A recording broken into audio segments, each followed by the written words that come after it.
regular town council meeting to order. All please, if you're able to stand for the Pledge of Allegiance. Pledge allegiance to the flag of the United States of America and to the republic for which it stands, one nation, under God, indivisible, with liberty and justice for all.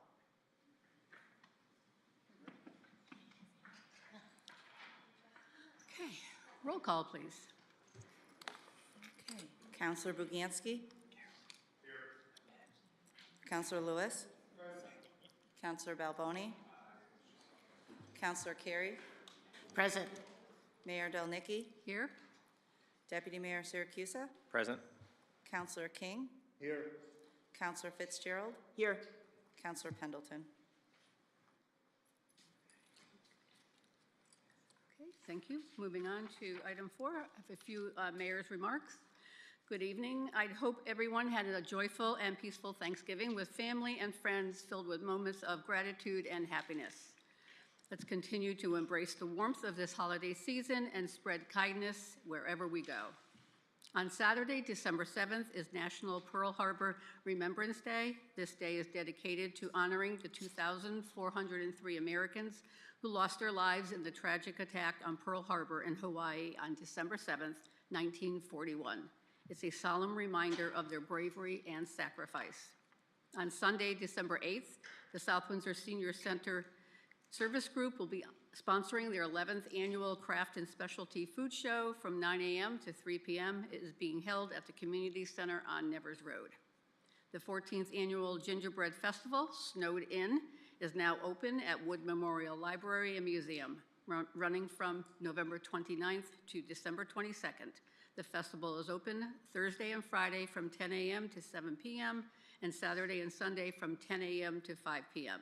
The library is closed Monday, Tuesdays, and Wednesdays. Admission is free and open to the public with donations gratefully accepted. For more details or to volunteer, visit woodmemoriallibrary.org. On Friday, November 29th, I had the opportunity to judge a few entries and had the task to judge Best Theatrical Theme, Best Use of Color, and Best Landscape. All entries were amazing. So if you get a chance, please head on down to the Wood Memorial Library. National Wreaths Across America Day is on Saturday, December 14th. There will be a ceremony at Veterans Memorial Park on Pleasant Valley Road beginning at noon. This year's theme, Live with Purpose, is inspired by the stories of volunteers who have transformed adversity into a call to action. It's a powerful reminder of the difference we can make when we dedicate ourselves to a meaningful cause. Okay, that's it. Moving on to item 5, adoption of agenda. Councilor Fitzgerald. Thank you, Madam Mayor. I move adoption of the agenda. We have a motion. We have a second. Deputy Mayor Siracusa. Thank you. I have 5 amendments to make, so I guess after number 5, if someone wants to second it, that would be great. The first one would be an amendment to consent agenda item 11B1 to amend agenda to appoint Mark DeCiancia as an alternate member.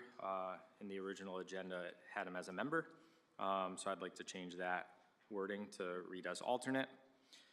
Second amendment would be on consent agenda item 11B5, amend agenda to appoint Stephen Lewis as an alternate member of the Inland Wetlands Commission.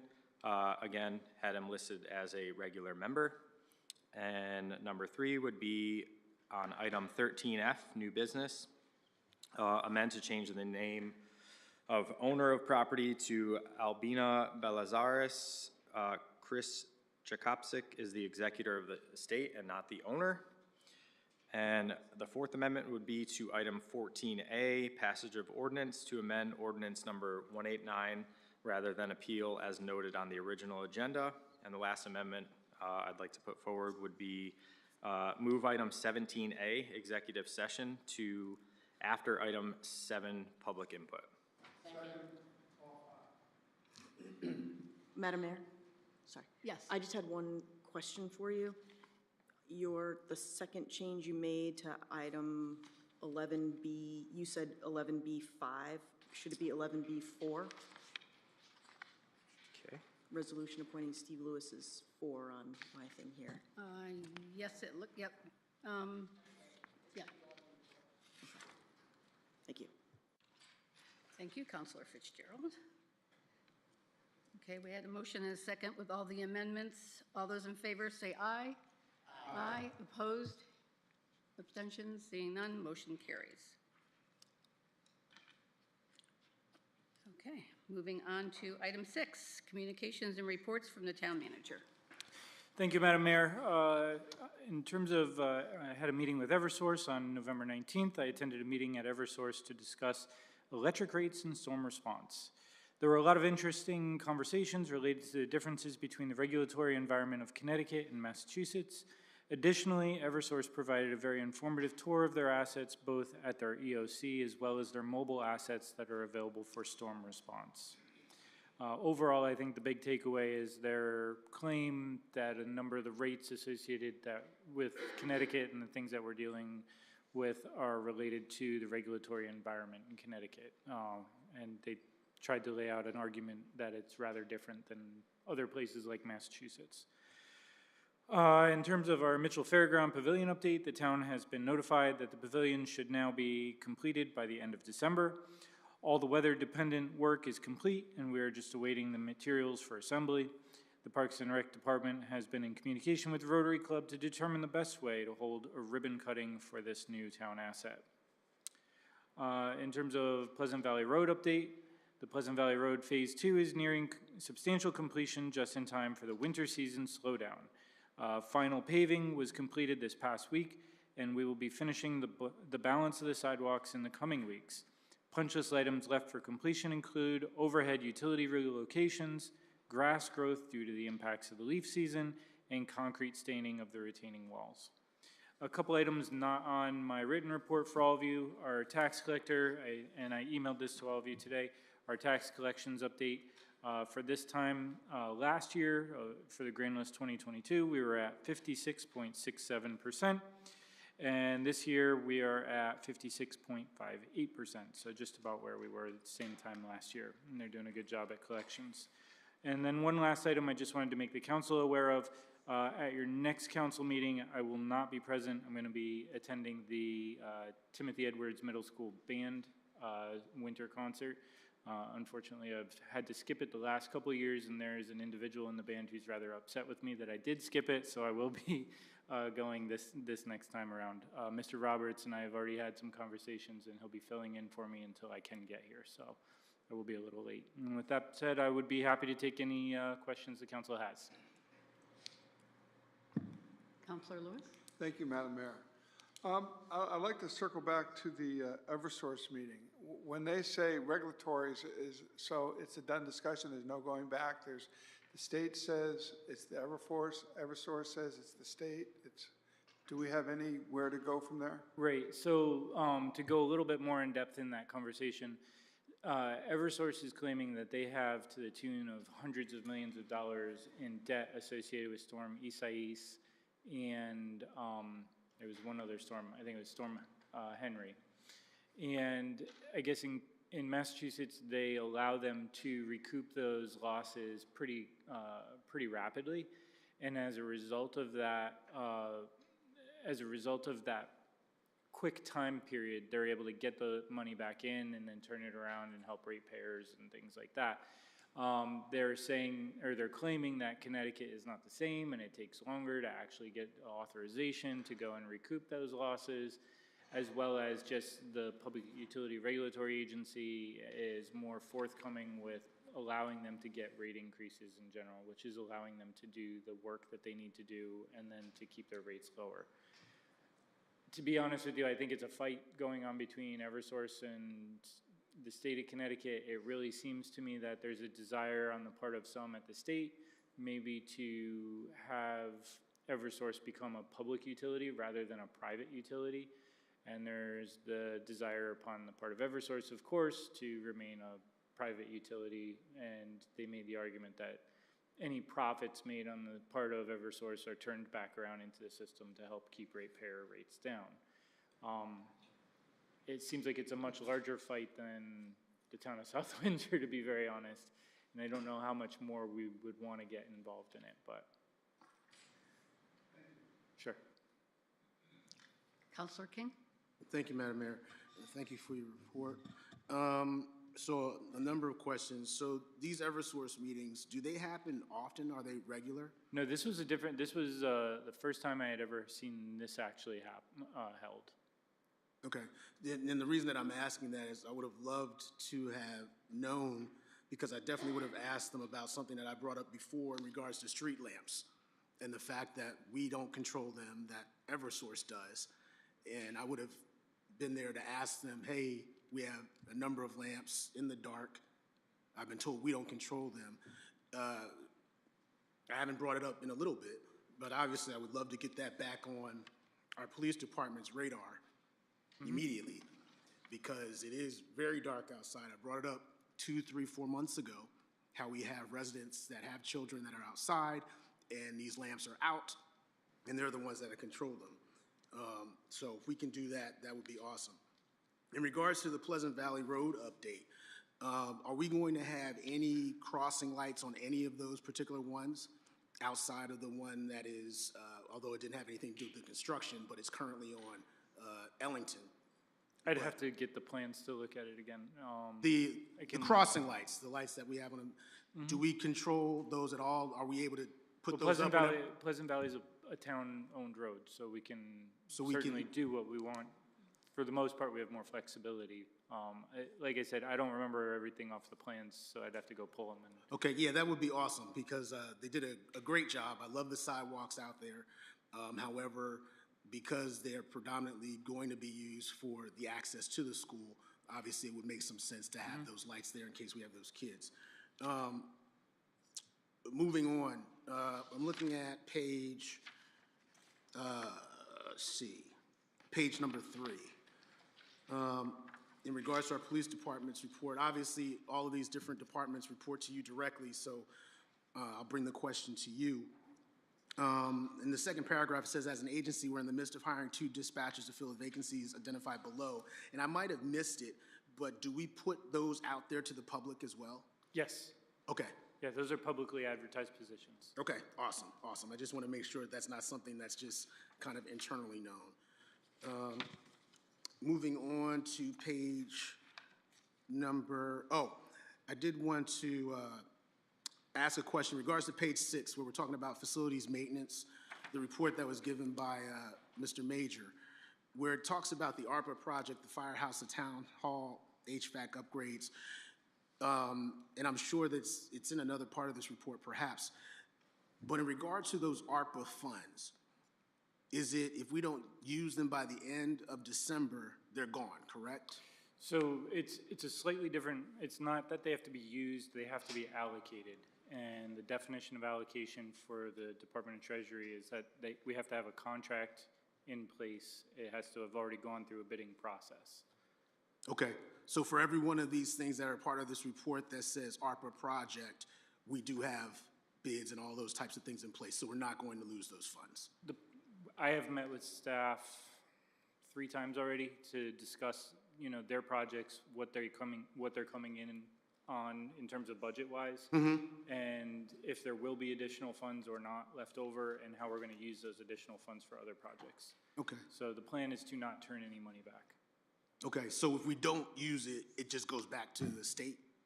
It goes back to the federal government. Federal government, that's what I meant. Thank you so much. Okay, so, all right, so we have to make sure we follow up on that. The next page, on page 7, where we're talking about Mr. Major again, second paragraph where he talks about dispatch office located at the annex is ready for use. All the work is now complete at the annex. A question in regards to how we utilize the annex as a town. Only because at our last meeting, I think we had a couple of counselors that were very impressed with the fact that for early voting, it was here. However, and I didn't remember until afterwards, I remember there was somebody that came up while I was standing outside saying that he had to help break down in order so that we could have our town council meeting. My question is, could we have utilized either the town council meeting elsewhere or had that, because we know early voting is probably going to be here to stay. Do we have a plan in place to use that annex perhaps for something else so that, I'm sure there was a lot of work that went into setting it up and then breaking it down. Is there something that you guys have discussed as a team to say, okay, you know what, if we're going to have it here, then we need to have maybe our town council meeting somewhere else? Yeah, so we've already had a couple meetings related to the use of this room for early voting, and because it's a much larger process, early voting, than just this room, there's also other rooms in the building that get used that has caused some issues for other departments throughout the day. So we've already had a couple conversations about it. We're working on some plans to try to put together, you know, with anything new, there's always wrinkles that come up. So Right. we're trying to figure out how to iron out those wrinkles. Okay, awesome. As long as we're having the discussion about that, because I'm sure, and I don't know if we paid those people or if they're volunteers that help set up and break down. I think Or- it was a mixture of both. All right, so that's something else we probably need to, okay, talk about. Okay, awesome. Shout out to Mr. Major in regards to all the ADA signage. Appreciate that being part of your report and saying that you have that taken care of. Moving on to page number 9, Mr. Stenson's report, the Director of Public Works, where it talks about, in the second column, 1, 2, 3, 4, Streets Division supported the Eversource Hartford Marathon, delivering barricades, installing no parking signs, providing a truck with a driver for site protection. In addition, the crew's pothole patched, swept the entire route prior to the race for the safety of the runners, blah, blah, blah, blah, blah. Did we get paid for that? It depends on what time that work was done. So if it was done during working hours, it Yep. probably wouldn't have been something that we would get paid for in terms of the town receiving money. But if there was like a call out where they needed somebody assigned off hours, then we would bill for that work. So the town of Manchester, or no, Hartford, would get billed for that, since it's their marathon. I mean, the marathon didn't happen here in South Windsor. Well, the marathon does come into South Windsor. Okay, so all this work that was done here, It was done on the South Windsor part of the marathon. Okay, so just, if you can just help me, just to make sure that I'm clear in regards to what was done, because the way that it reads here, it was like we were helping out. But you're suggesting that we could bill someone for the work that we did? So Unless it was. let me explain. So the Yep. work that there's different parts of work that happens, right? So let's just say street sweeping. Let's take that as an example. The street sweeping that occurred probably occurred prior to the marathon actually occurring, and that street sweeping only occurred on the portion of the marathon that was in the town of South Windsor. Okay, So that would have been captive labor because it probably could have occurred during the working day. So we have people on staff, they get in the truck, the street probably needs to be swept anyways.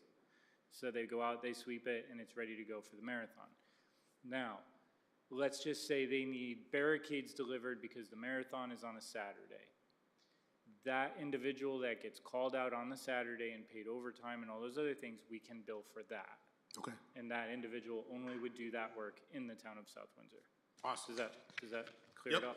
Yep. Okay. That's it, ask and answer, appreciate that. Until, Thanksgiving was, took some time to kind of look through this stuff. There was one other thing.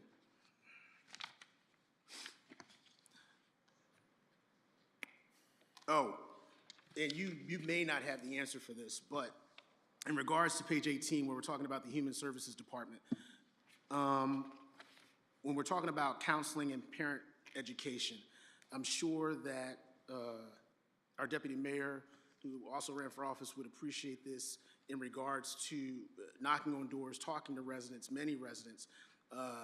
South Windsor is almost act as if type of a town.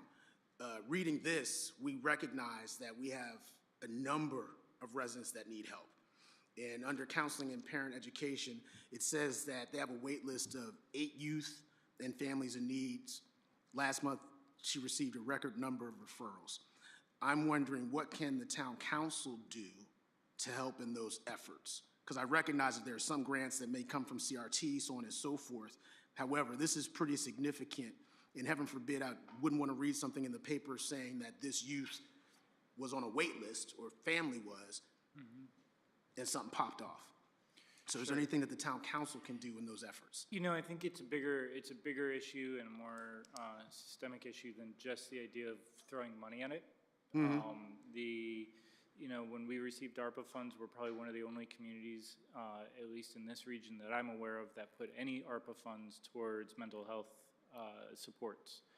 And we put a significant amount towards it. And I think the bigger problem, and if you talked with Andrea, she'd probably tell you, finding people who actually do that work, who are trained in doing that work at this time, is really, really hard. So that's not a quick fix issue to be able to pull off. I think it's more of the idea that we need more people getting into, you know, the counseling field and therapy fields in order to be able to help those individuals. So I don't have an answer offhand. I can ask Andrea if there's anything else, but just from conversations I've had with her and things I've seen, that's been my experience so far. Which makes complete sense. I see that she has a Partners for Success program that she's working with. So as we're coming into budget season, is the people that you refer to in regards to having these certifications, so on and so forth, that can help, and again, you may not know the answer to this, but obviously you can follow up with Andrea. Are they people that already work for the town of South Windsor, or do we need to go and seek? Well, we have some people that do counseling. Yep. You know, that work for us. That said, we also partner with other agencies in the area and provide funding to get services for our residents. I would say the majority of the funding from the ARPA funds that we received did go towards, you know, outsourced therapeutic services from other organizations. That's something that with those monies is now going to be going away probably in the next year. So that's something to just think about and maybe put in the back of your mind. Okay, thank you. Thank you, Council. Thank you. We moving on, Mr. Maniscalco, to Molly? Yes, I apologize. Next up, I asked Ms. Keys to come, and she can give us a brief update on Parks and Recreation. All right, good evening, everyone. So I did pass out like a winter program snapshot. It does not entail everything that I'm about to cover because then it would be printing out our brochure. So this is just more some highlights and some statistics that I'm going to briefly go over. But, you know, tonight I'm going to chat about, is that better? I'm going to chat about some of our winter offerings we have in store within Parks and Recreation. So to start, I just wanted to use some statistics to kind of set the stage on the importance of Parks and Recreation. So did you know that in shorter and colder days, your mood's impacted? Seasonal depression, time change, things of that nature. So there was a study from the National Park and Recreation Association that revealed that many people feel the effects of seasonal depression during winter. But the good news is 80% of Americans take action to combat them by staying active, learning something new, and enjoying outdoor fun, which is what we're here to provide. So some statistics are 32% of people stay active by exercising indoors and playing sports. 25 still head outside and make use of park trails and open spaces, and 16% try a new hobby or take a class. So that's my plug to say this winter, your local Parks and Recreation team is stepping up to offer everything you need, whether it's staying active, social, and energized all season long, whether you want to brave the outdoors or cozy up indoors and learn a new hobby or sport, we have something for everyone. So I'm going to dive into a couple of highlights of things that we have going on. So for adult programs, we are offering open gym. This is really loud tonight. We're offering open gym, which is really just an opportunity for folks to come in and play with other residents in town. They don't need any equipment. They can kind of just join into the sport.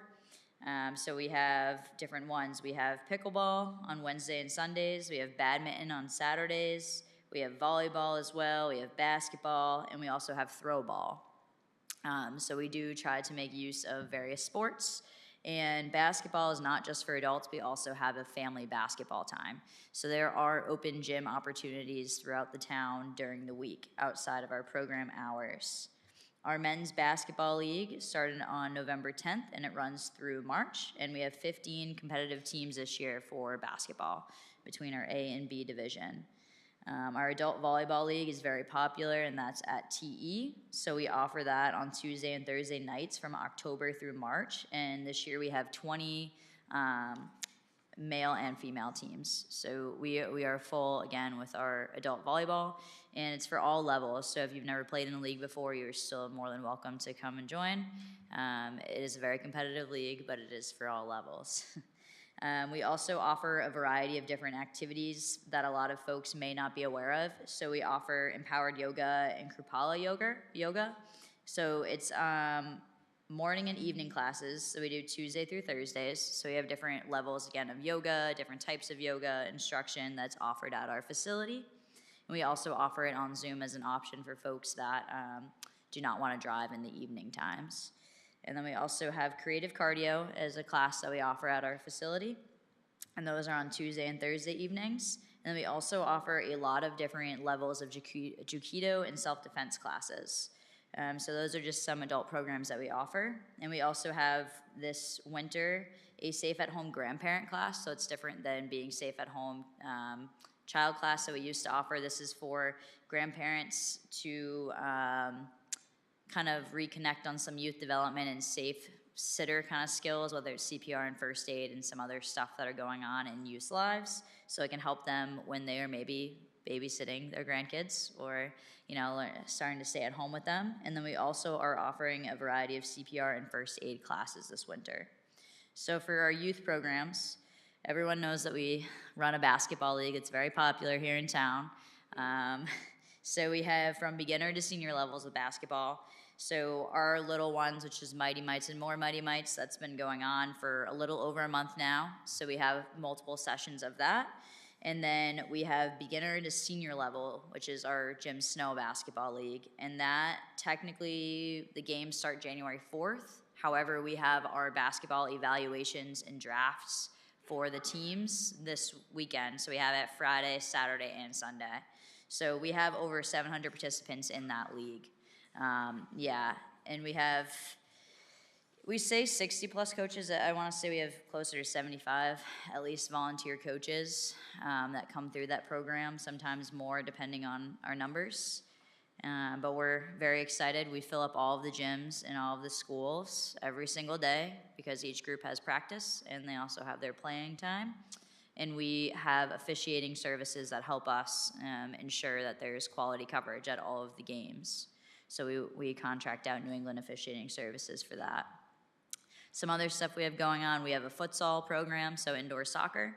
So that is a very fast-paced indoor soccer program that we started contracting out with a few years back.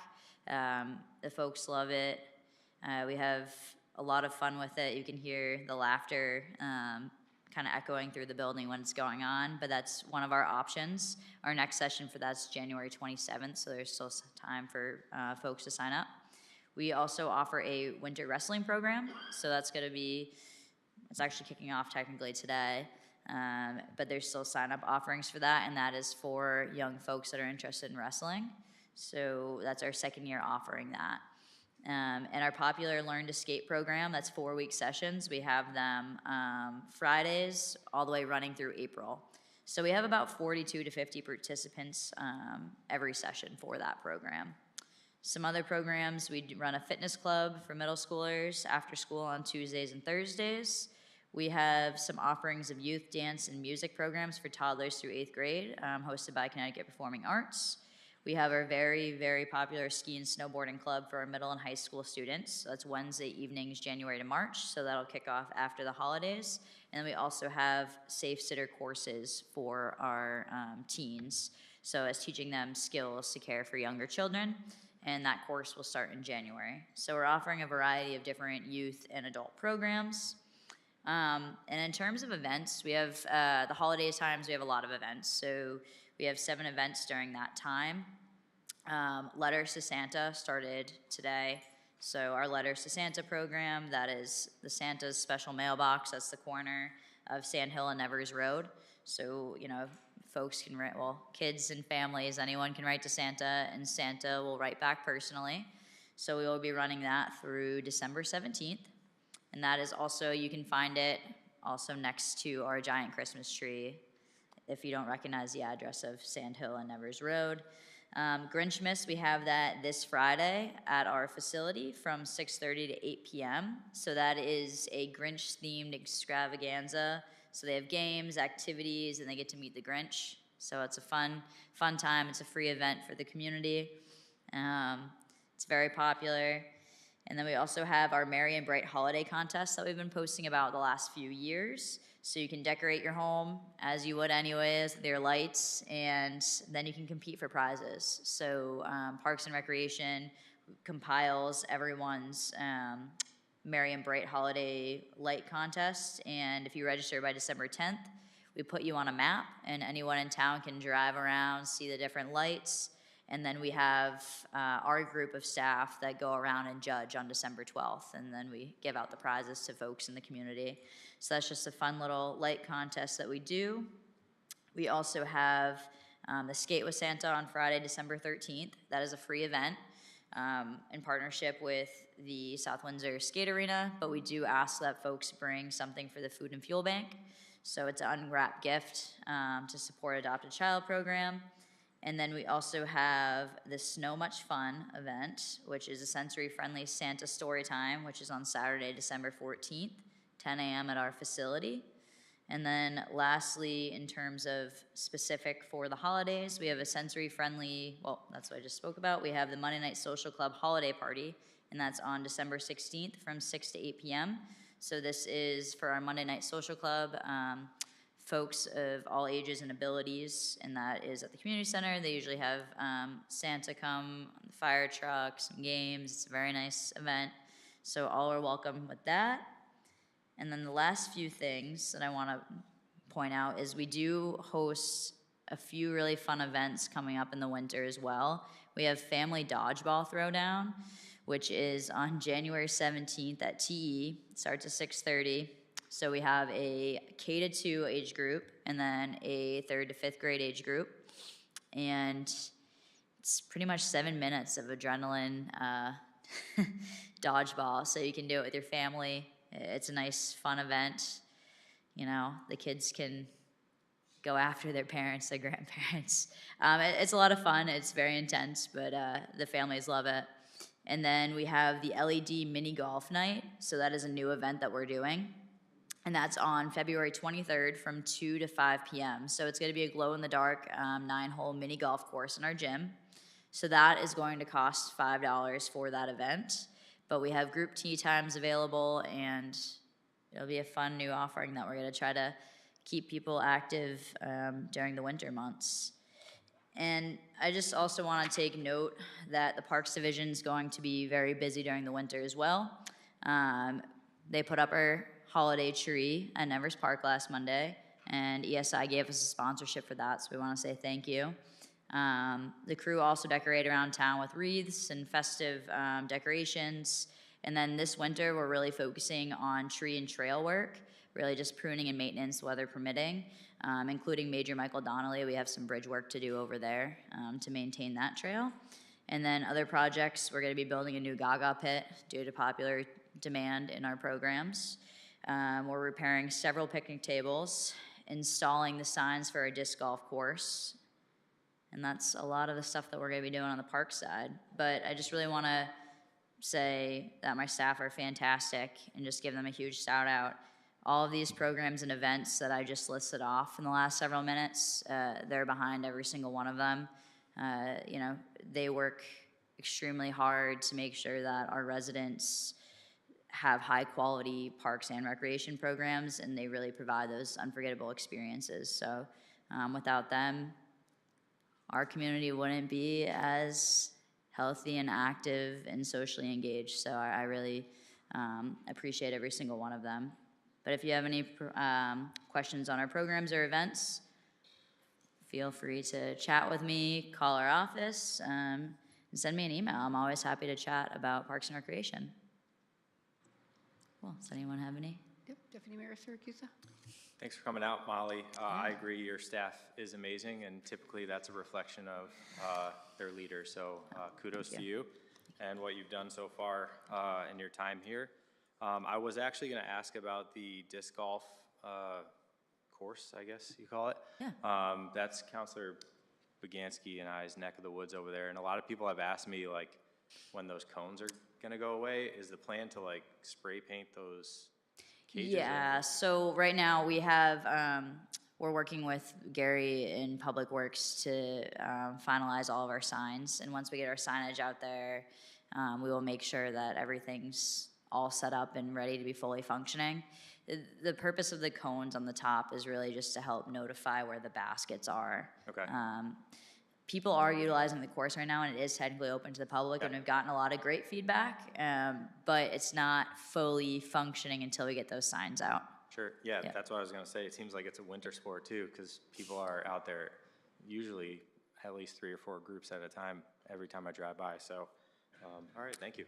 Yeah, we're really trying to work on, because as everyone knows, we're working on our spring and summer brochure, because it takes a while to put that in production. So we're working with some folks right now to put together potentially a beginner program for disc golf to introduce folks to the sport and the course. So more to come over there in that space. Okay, no further questions? Thank you, Molly. Awesome, thank you all.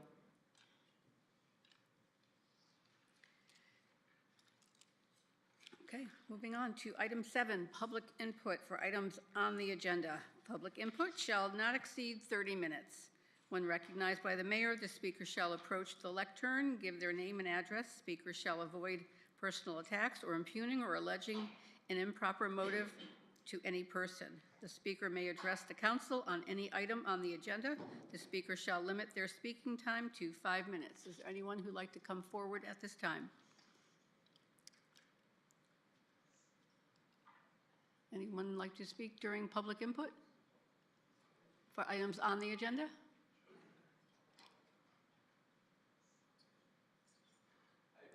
If you can hit the button on the, thank you. There we go. And Good state your evening. name and address, please. Eric Mahan, 50 Henry Road. I believe one of the items to be discussed tonight is special referendums. I guess whether to have them or not, I would argue in favor of maintaining that. I think it gives flexibility for the town to be able to act on different items that may be time sensitive and is kind of handcuffing things if we only consider things at certain times. With the most recent election, we have pretty much full absentee voting, so people can come out to vote, or they can do an absentee ballot to have their voice heard. So there's the opportunity for the town to participate in that in any way that they possibly can. And there are some things, again, that are time sensitive. I know we recently had discussion of the campus improvement projects for the high school, and that was pushed off. Hopefully that will come back at some point, but it already, in the time that it's been pushed off, has increased with the potential budget by $500,000. If it keeps getting pushed back again and again until it finally is considered, that cost is just going to go up. I know there are costs associated with a special referendum, but sometimes those costs can be offset by donations that people may make towards that. And also, I believe the cost is, maybe a few $10,000, $15,000 from what I've heard. That versus $500,000 seems like a pretty reasonable savings as far as that. Pushing it off further just keeps going up and up. If we're trying to be fiscally responsible, that seems like I'd rather spend $15,000 to have the voice be heard than eventually, if the project's approved and it's $500,000, $1 million or more dollars, that's money we're losing and just kind of throwing away. So that's just one example, but I think just in general, it gives us more opportunity to be able to do things that are time sensitive like that. And again, a project like that, can't really do it during the winter, during the school year.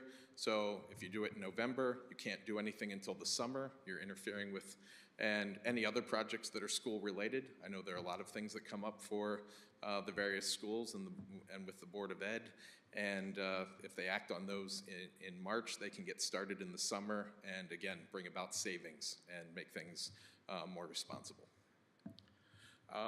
Just on a side question, if I can pose this, I have no knowledge of this issue, so I'm just going to ask. Councilor King, you mentioned the street lamps. Is that something that Eversource has just not come out to do, or has that been reported? Because I'm just wondering if it's like when you have an outage at home, if you call up and say, my electricity is out, they come out and do something about that. I don't know. It's maybe a silly question, but I don't know if anybody's actually reported it to Eversource that they would come out. So I'll just throw that out there as an idea. Thank you. Is there anyone else who would like to come forward for any item on the agenda? Going once. Going twice. Moving on to 17A, Deputy Mayor Siracusa. Thank you. I'd like to make a motion to enter into executive session. I'd like to invite Town Manager Michael Maniscalco, Assistant Town Manager Mr. Scott Roberts, and any other appropriate personnel deemed necessary to discuss item 17A, discussion regarding potential purchase of property located at 155 Griffin Road. We have a motion, we have a second. Any discussion? All those in favor say aye. Aye. Opposed? Abstentions? Motion carries. We'll be back as soon as executive session is ended.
I'd like to call the meeting back to order, please. Moving on to item 8, adoption of minutes of previous meeting. Counselor Fitzgerald. Thank you, Madam Mayor. Approval of the November 18th, 2024 Town Council regular meeting minutes. Be it resolved that the South Windsor Town Council hereby approves the minutes of the regular Town Council meeting of November 18th, 2024. We have a motion. We have a second. Any discussion, changes? Seeing none, all those in favor say aye. Aye. Opposed? Abstentions? Motion carries. Moving on to item 9, communications from liaisons, officers, and boards directly responsible to the council. Deputy Mayor Siracusa. Thank you. The library board met on Tuesday, November 26th. I have a few bullet points from that meeting. Michelle Diuto has been hired as a part-time reference librarian. She will work on Sunday afternoons on a rotating basis beginning in mid-December. Cindy King has been promoted from Library Assistant 3, Children's Department, to Library 1, Circulation Supervisor. She is transitioning to the new role this week.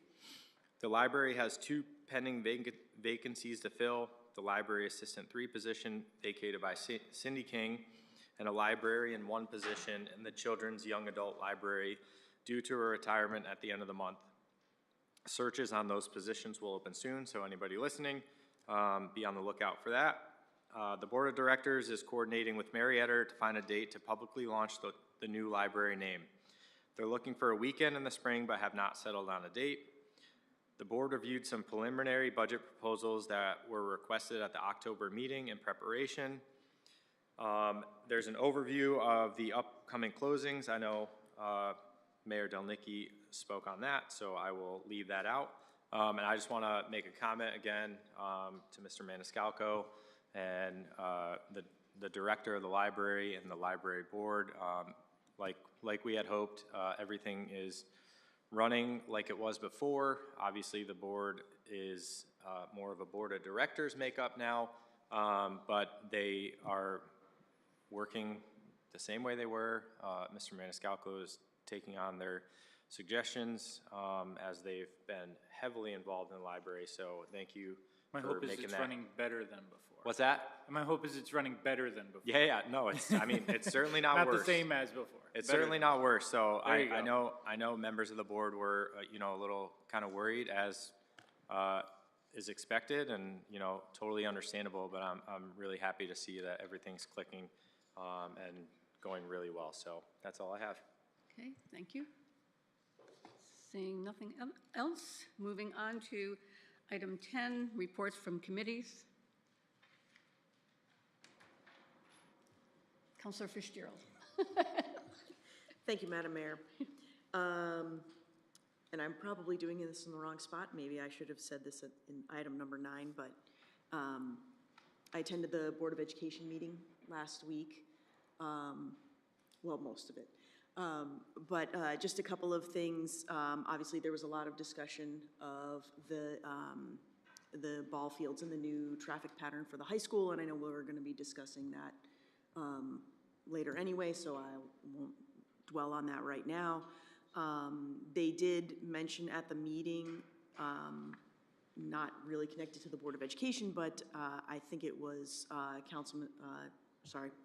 Member Zimmerman mentioned that Ray Favreau, our former Director of Parks and Recreation, just a couple of weeks ago was elected to the Park and Rec Hall of Fame. So congratulations to him, and he did a fantastic job. He was the Park and Rec director for a lot of my formative years, so congratulations, and it's a good day for South Windsor when stuff like that happens. They also had a very extensive presentation from their firm that does their projections on the school population, so that was pretty interesting. Just a couple of highlights. Our K through 5 growth is 2 times that of the next fastest growing town, which is Simsbury, and our K to 12 growth is 6 times higher than that of the next fastest growing town, which is also Simsbury. So, but our birth rate is starting to come down a little bit, so kindergarten enrollment should be a little bit less. In-migration into the town has slowed, largely because single-family home sales are dropping. They're projecting an additional 83 students with apartments that might go in at, if apartments were to go in at Geisler's, the Tempo 2, and South Windsor Woods. The elementary schools are projected to peak in their populations in 2 years. The middle school is projected to peak in the 2029-2030 school year. The high school is expected to peak in the 2033-2034 school year at 1,874 students. And yeah, that's about it. So they're expecting growth by 2023 or 2033, 34 of roughly 5,600 students in the town. And those are my notes from the Board of Ed meeting. Thank you. Great, thank you. Okay. No other reports? Okay, moving on to item 11, consent agenda, first reading, Councilor Lewis. Thank you, Madam Mayor. Motion to approve 11A1 through 11A12 as a first reading on the consent agenda. We have a motion, we have a second. Any discussion? Seeing none, all those in favor say aye. Aye. Opposed? Hearing none, motion carries. Moving on to 11B1, Councilor Begansky. Thank you, Madam Mayor. Motion to approve 11B1 as a second reading on the consent agenda. We have a second? Second. We have a motion, we have a second. Any discussion? All those in favor say aye. Aye. Opposed? Hearing none, motion carries. Councilor King, 11B2. Oh, microphone, please. Thank you. Sorry, Madam Mayor. Motion to approve 11B2 through 11B5 as a second reading on the consent agenda. Second. We have a motion, we have a second. Any discussion? All those in favor say aye. Aye. Opposed? Hearing none, motion carries. Moving on to 11C, miscellaneous, having none. 12, unfinished business, having none. Moving on to 13A, discussion item, Connecticut Central Solid Waste Authority presentation. We have Robin Nichols from Connecticut Regional Council of Governments to present. Hi, good evening. I'm Tony Manfrey, Town of South Windsor, Pollution Control Oh, Tony, you're presenting. I'm just introducing Robin. All right. And I just wanted to provide a little background of CSWA ahead of tonight's presentation and hopefully before the public hearing on Ordinance 189. So I will make this quick. The Central Connecticut Solid Waste Authority, also known as CSWA, was created in 2010 with the assistance of CROG. CSWA serves as a regional waste authority. There's 14 member towns, and each town adopted bylaws and concurrent ordinances. Having a regional waste authority provides greater buying power and negotiating leverage. A few of the services provided by CSWA include negotiating household hazardous waste and textile collection agreements for us, facilitating household hazardous waste collection events in Manchester, applying for grants, and assisting with our work with DEP and other agencies. CSWA is now focusing on expanding services and membership and programs. This requires amending the bylaws and concurrent ordinances. Robin Nichols is the Principal Program Manager of Municipal Services for CROG. She has been instrumental in creating the amendments and has a brief presentation outlining the proposed changes. Yes, so it is on the screen, and without further ado, Robin will give her a presentation. Just to make you aware, in 2 minutes, we're going to have a public hearing, so I'm probably going to interrupt you just when you're starting, but actually 1 minute.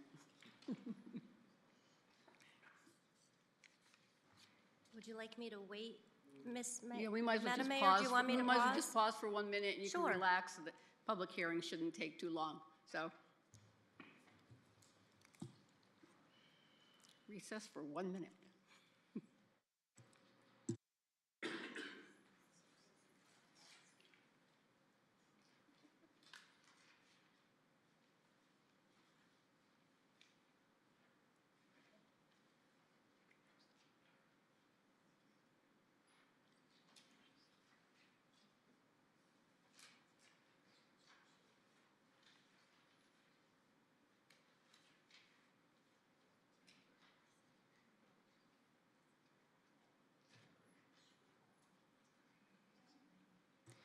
All right, we are going to suspend the regular town council meeting for our public hearing.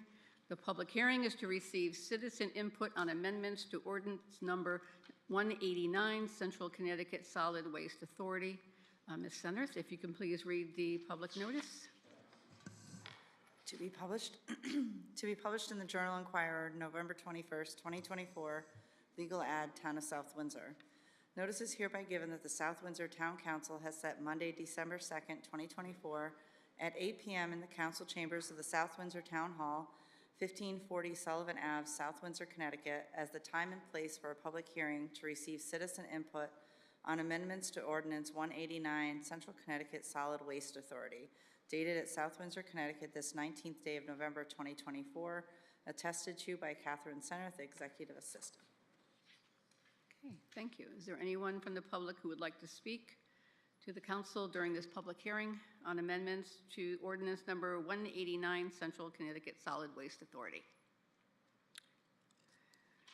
Okay, it's going to be one of the quickest public hearings, I think. Okay. Seeing that no one is coming forward at this time, I will close the public hearing and we'll take a straw poll. The straw poll is not a scientific poll, but those who are in favor of the ordinance of number 189, please raise your hand if you are in favor. Okay. Opposed? Okay, it's 0-0. Thank you, and we will now resume our regular meeting. Okay, Ms. Nichols, you can come forward now.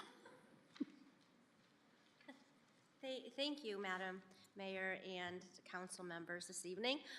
Although we've already taken the poll on this, I am here from my name is Robin Nichols, and I am here from the Capital Region Council of Governments, which is your voluntary regional authority here to help you understand what the background of the Central Connecticut Solid Waste Authority is. It is a regional waste authority that, as Tony had said, has been around since 2010. It exists by statute in the state of Connecticut, allowing member municipalities to get together and form a regional waste authority. As we've been around for 14 years, not all that many members honestly really even know what the Central Connecticut Solid Waste Authority is or does. So I'm here just to kind of give you a little background. We have 14 member municipalities. Your town, South Windsor, is one of those original founding members of the Regional Waste Authority. You're also a member of our Council of Government of CROG. So I am here as your administrative liaison to CSWA and CROG. CSWA does not have any staff, so CROG serves as that staff in that capacity. We also assist you with any of the operational, organizational, or program and service needs related to this Regional Waste Authority at this point in time. So this, a little background on it, each member municipality has by statute a one member designee automatically on the Regional Waste Authority, and that typically is your chief elected official. That official can also then designate additional individuals to serve on the actual committee that makes, some of the business items move forward. So we've been working on operational issues. Although we've been around since 2010, during COVID, during the pandemic, a lot of things went on hiatus, and we had to reinvigorate this once we kind of all got back to doing business as usual, in parentheses. So about 2 years ago, we had put together we had revamped the committee. With that, we took a look at the bylaws that were enacted in 2010. Those bylaws obviously they've not been changed. They're fairly, I don't want to say complicated, but they make it a little difficult to make changes to any of the structure of how the Regional Waste Authority runs. So right now, with the 14 current members, every time we want to change the bylaws, we have to also go in before town councils or, town committees and have them also amend the ordinance. So it's quite a process, as you could see. So when we had gotten together about 2 years ago, we had started the process of reviewing those bylaws, reviewing the ordinance in each of our communities, and seeing how we can simplify those so that we can spend more of our time doing business, working on programs and services, and not spending as much time on these operational matters. So I guess I can move forward through some of this, right? I click through it? It's this one, sorry, I'm on the wrong one. So, both Tony and I kind of went through some of the background, and that's the basic structure of how the actual Regional Waste Authority works right now. CROG is one of the original ones here in the state, as there's been some movement in the waste management and diversion here. In the state of Connecticut, there's been a push to actually have Regional Waste Authority, such as what we have with CSWA, be kind of the acting arm, assisting with the state's goal to reduce and divert waste in the state so that we're not shipping out the 860,000 tons per year that we are out of state, which is an exorbitant amount and expensive and not environmentally sustainable. So this is what I was saying. So we reconvened in about 2 years ago, focusing on these operational matters. Once we get all 14 towns that are current members to pass the enabling ordinance, it'll actually allow us to move forward more simply with the voting structure, with how we do business, things of that nature. The new bylaws were enacted by a full executive committee and a full membership committee of CSWA, which you all have representatives on. Your town manager and your public works director are those representatives on the committee for your town. So they actually were very heavily involved in that process of the bylaw changes. What you're here today and we're asking is to kind of review your enabling ordinance so that these then can go into effect in your community. So I just want to give you a couple basic differences between the bylaws and what the changes look like. So with the change in how waste management has moved in the last few years, we're moving towards a focus more on waste diversion and reduction. So one of those being food waste and organic items. So we amended the purpose of our Regional Waste Authority to be able to deal with those items, to assist with recycling and other efforts in that nature. We also added another subregion. There are 4 subregions by statute. They're kind of geographically determined by statute. We added a 5th subregion so that it could be encompassing of maybe there's an overlap of another community that wants to join the Regional Waste Authority. It kind of gives us flexibility. And the main reason was because of our voting and tiered structure. It was actually a very complicated 5-tier structure. We actually wanted to simplify it even more, but this is what was voted on and approved, to a 3-tiered structure, so that it's population-based, so that smaller towns within our community, their votes matter more. They're not as diluted by such a large community. For instance, Hartford is one of our Regional Waste Authority members in CSWA. So Hartford has a larger majority vote, but there are more members in Tier 2 by population. As you could see, it's a population of 25,000 to 74,999, which is the majority of our towns within this region in the state. We made some other just real basic changes about how to, flexibility and when we're going to have the annual meeting, other items that we can meet virtually, because that's something that really wasn't even by statute, wasn't even existing at the time. Just some real basic operational measures there. And so what we are asking here is for the council to consider the amendment of the enabling ordinance. The enabling ordinance is the one that will allow us to enact and move forward with these amended bylaws. The bylaws also have some language in there that says that they may be amended from time to time, meaning we don't need to come back to council every single time there is, say, a simple amendment to the actual bylaws. We would be able to deal with that through our Regional Waste Authority and the representatives that sit on that committee to vote and make those decisions without having to go to each one of the council meetings 14 times. And obviously that stymies our ability to actually do real business. So I'm asking tonight, like I said, for you to consider adopting this amended enabling ordinance that I believe you have a copy of as well on your desks. And I'm open to any questions. Councilor King? Thank you, Madam Mayor. Thank you, Ms. Nichols, for being here tonight. So if I'm understanding you correctly, Mr. Maniscalco and Mr. Manfree, there are designees?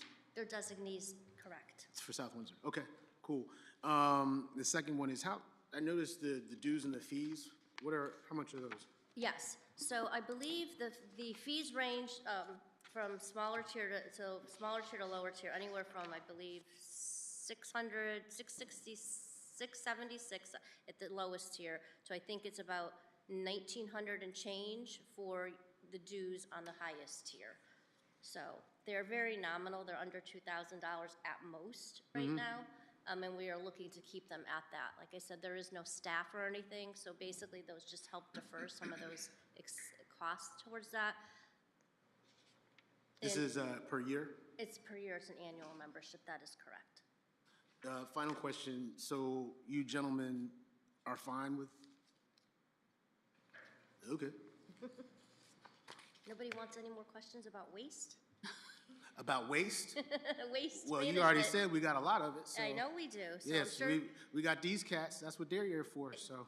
they have been fantastic, and I am very appreciative for their involvement, and we look forward to doing much more work in the years to come now. Yeah, thank you. Thank you. Councilor Lewis? Thank you, Madam Mayor. My question is a little bit more basic. The picture of the state of Connecticut down the lower corner, that darkened area is the area you cover your 14 towns, cities, whatever, correct?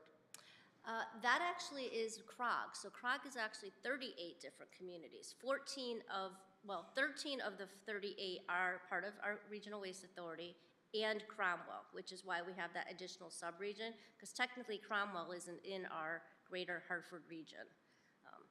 But they decided to join. So we do not have all 38 members of CROG as members of our Regional Waste Authority, but we would like to increase that membership, which is another reason we're making these changes, to make it easier to become a member. So the goal is to regionalize. That is the Yes. goal. Okay. And to get equal representation within that regionalization, and That is correct, and to, work with the haulers, to work, in leveraging scale of buying power, bringing together some services that may not be financially viable for some communities, but on a larger scale, we might be able to do that through shared services. it's complicated, at least in my head. It seems that when you do that, you get redundancy, you get duplications of services, and who's paying for what. I'm just gelling this around inside my head. I'm with Stephen. If we got our guys in favor of it, then okay. We're not actually changing any of your services, right? That's not what we're doing, so that whatever the services the town has right now or how you're paying for them is how they are right now. But if we could get economies of scale, that is something that we would like to possibly bring together. If we then, and what we do at CROG right now on the Regional Waste Authority's behalf, is we go out to bid on a lot of these things. We work with the state of Connecticut to apply for grants that can be used throughout the Regional Waste Authority. So that provides some additional assistance and staffing for, that you may not be able to have, either coverage for, time, or ability to even do those. So those funds then become available through other projects that you can use on those levels. Actually, that was a question I was trying to get to when I was getting to the size of the map was, being such a small representation, how do you leverage? We actually aren't that small. Connecticut's small, so we have 169 towns. Right? CROG is the largest regional, CROG is the largest COG, or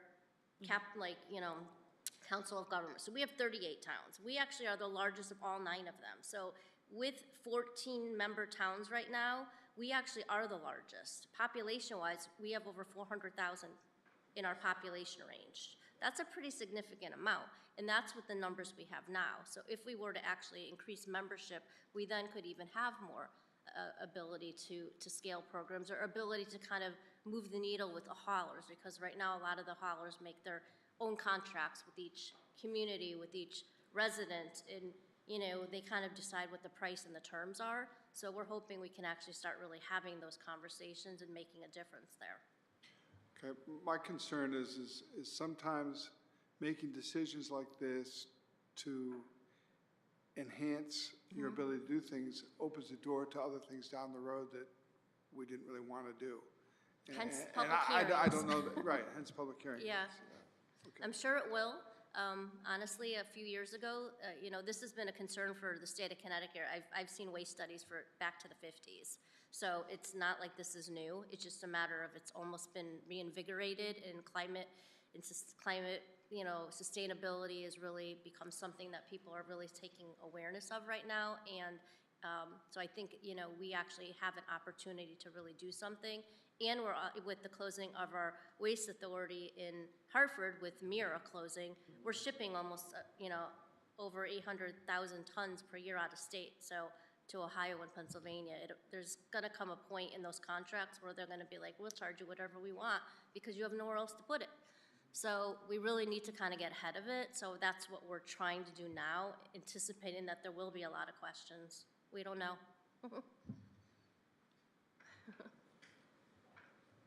Councilor Fitzgerald. Thank you.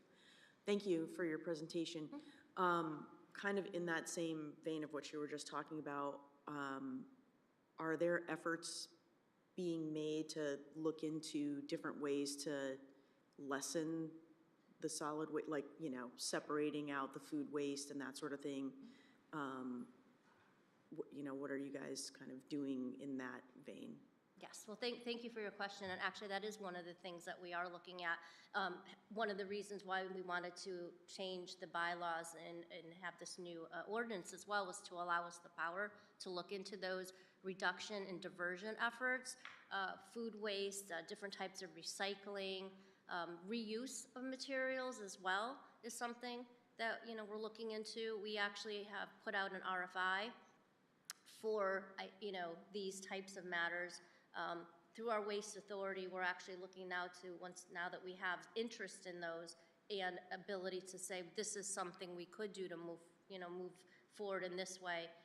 We're going to hopefully put out that RFP this year or next year, 2025, to actually have some of those services bid on, and this is all voluntary. So if there's a service that, you as a community do not want to move forward with or have input, one way or the other, that's the point of having your designees, bringing this to council as well so that you can have that input, and as well as the public input, because obviously it trickles all the way down to our public services as well.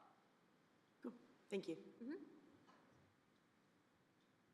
Okay. Seeing no further questions, thank you, Ms. Nichols. Thank you. Thank you for your time this evening. No, thank you.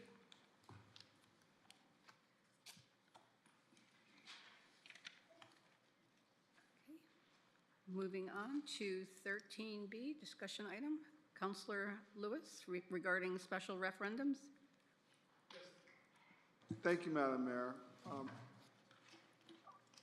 I want to make some statements and throw it out for discussion and get some feedback, I hope, with regard to having off-cycle referendums. There's a significant burden that referendums like that bring. It requires substantial funding and logistics, which includes staffing, polling locations, and ballot printing, which strains an already tight budget.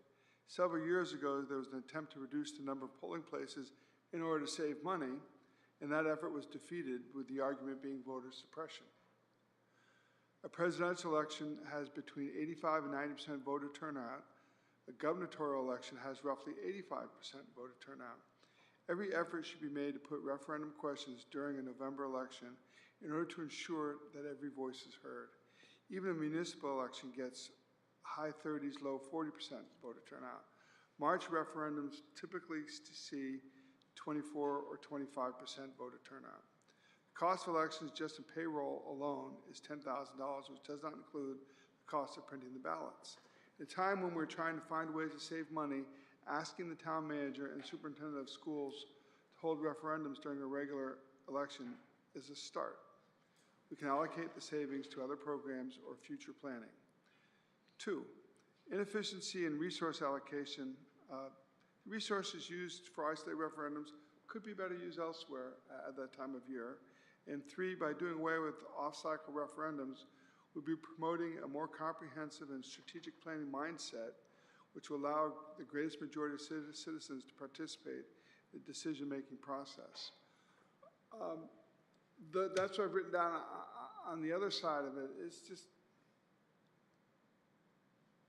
I think it's better governance. I think we want to have verbiage in there that says, unless there's an emergency.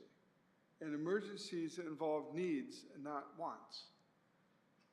And I think that's what we're assigned to do as town council members. And I would ask our attorney, Rich Corolla, if that is in line with our town charter.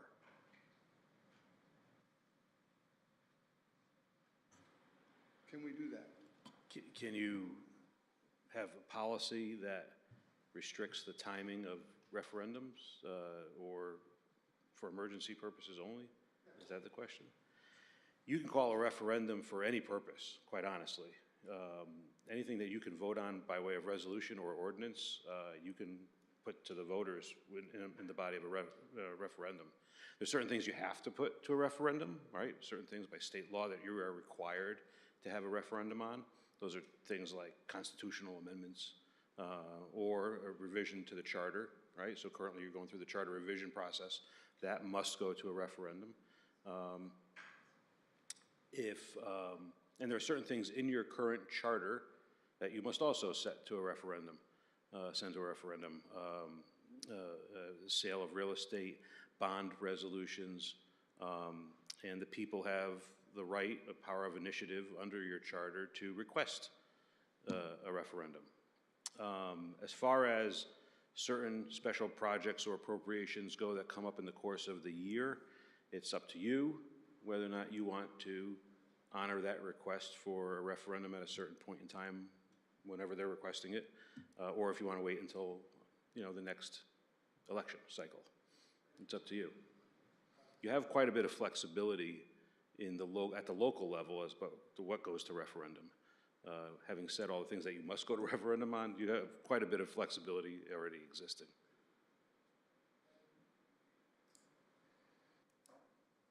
Deputy Mayor Siracusa. Thank you. I have another question for you, Attorney Corolla. Well, before that, I want to reference, we did get a kind of a question and a comment about the field issue during public input. I wish we could respond to those things during public input, but I know we can't, so I guess I have an opportunity to do that right now. As somebody who did support the last vote for a spring referendum, I would, for the sake of transparency, Mr. Mahan, for the statement that was made in regards to waiting too long or letting too much time go by, I would direct you to ask the Board of Ed members why they didn't take multiple requests from, I know myself, I definitely know Councilor Carey, and then publicly during the discussion of the vote, each and every person said they would support a fall November referendum for this past fall. And for whatever reason, it never came to us. So, again, as somebody who did support the fields, it was a little frustrating not to get that back. It did feel a little political, where we would have got a really solid representation, as Councilor Lewis said, of upwards of 90% of the town coming out to vote opposed to, you know, in March, typically the folks that are in support are gonna be the ones most motivated to come out. And again, that's coming from someone who wanted the fields, was supporting it. I would just kind of challenge that with, why didn't we get that request to get it on the ballot last fall? Attorney Corella, I can't remember what I was gonna ask you. Maybe come back to me, I'll think of it. Counselor Carey?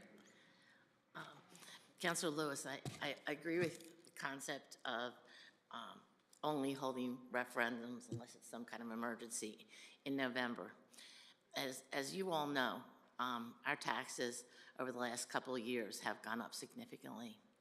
And they will go up again this year because the Connecticut legislative made changes to the motor vehicle tax that had the impact of reducing our grand list by $51.5 million.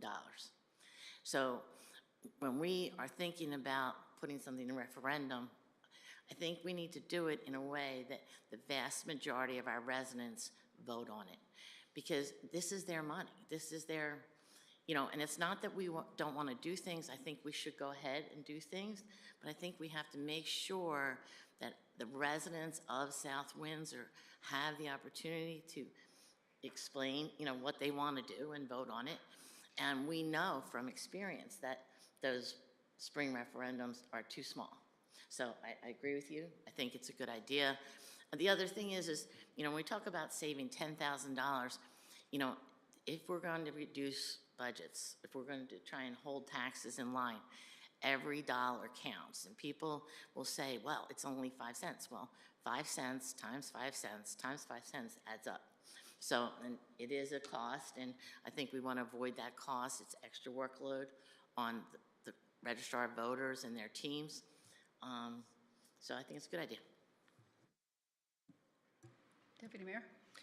I did write down and remembered what I was gonna ask, but before I forget my response to what Councilor Carey just said, I have a 4-month-old at home and 2 other kids, so bear with me here with the brain lapse. Yeah, I agree with you. We just had the Director of Parks and Rec up here listing off, honestly, an amazing list of things that we offer. So the last thing you want to do is start cutting services, start cutting offerings to our Board of Education, which is why our town is doing so great, why we have so many families wanting to come in, because we do have great schools. So you do have to take a closer look at things that you could, you know, cut out. My question for you, Attorney Corella, I know that we do have a request coming to vote on the campus improvement project. Could there be a friendly amendment in that vote, again, just to ensure that it doesn't go another calendar year and just keep having this kick the can down the road situation? Could we amend the date if the consensus is it's not going to happen in March? Could we amend the date to have it be set for a November referendum, even though the request came in to have it in March? Is that something that we can do? Yes. Okay. So we technically could have done that instead of outright denying the request last time. We could have set it on our own right for the fall? I don't recall what happened last time off the top of my head, but the request you can, again was for a March referendum last year. Last year, Last time it came around, and it just flat out got voted down, where instead, you know, I wish I would have asked this before, because potentially we could be working with the contractor right now and getting a field if that's what the town wanted. Is that something that we can do, amend the date? you can set the referendum date for whenever it suits your needs and decision. Okay. Thank you. Thank you, Madam Mayor. So in regards to the percentages that were listed by Councilor Lewis, I guess my question is, are you saying that you, based on those numbers, that our town doesn't know when to come vote for things that are important to them? I just want to have an idea, only because we may have had 85% participation in our last election, but there were a lot of people who did not vote or didn't even come out to vote for certain things because they just didn't care. So I'm just wondering if that 25% that comes out potentially during the spring are the only ones that really care, as opposed to, oh, we don't have enough people, we're not listening to the town. Like, if I don't care about bananas, I'm not gonna come and vote on bananas. I might come to vote on apples, but that doesn't mean that I don't care about the people who are voting for bananas. Hopefully that makes sense. I just don't want to get caught up in the fact that only 25% may have come out in the spring, and so we're suggesting that only 25%, like we didn't, because I would suggest to you that that's more of a marketing issue than a voting issue. So these are statistics, not just one time, but this is over the years.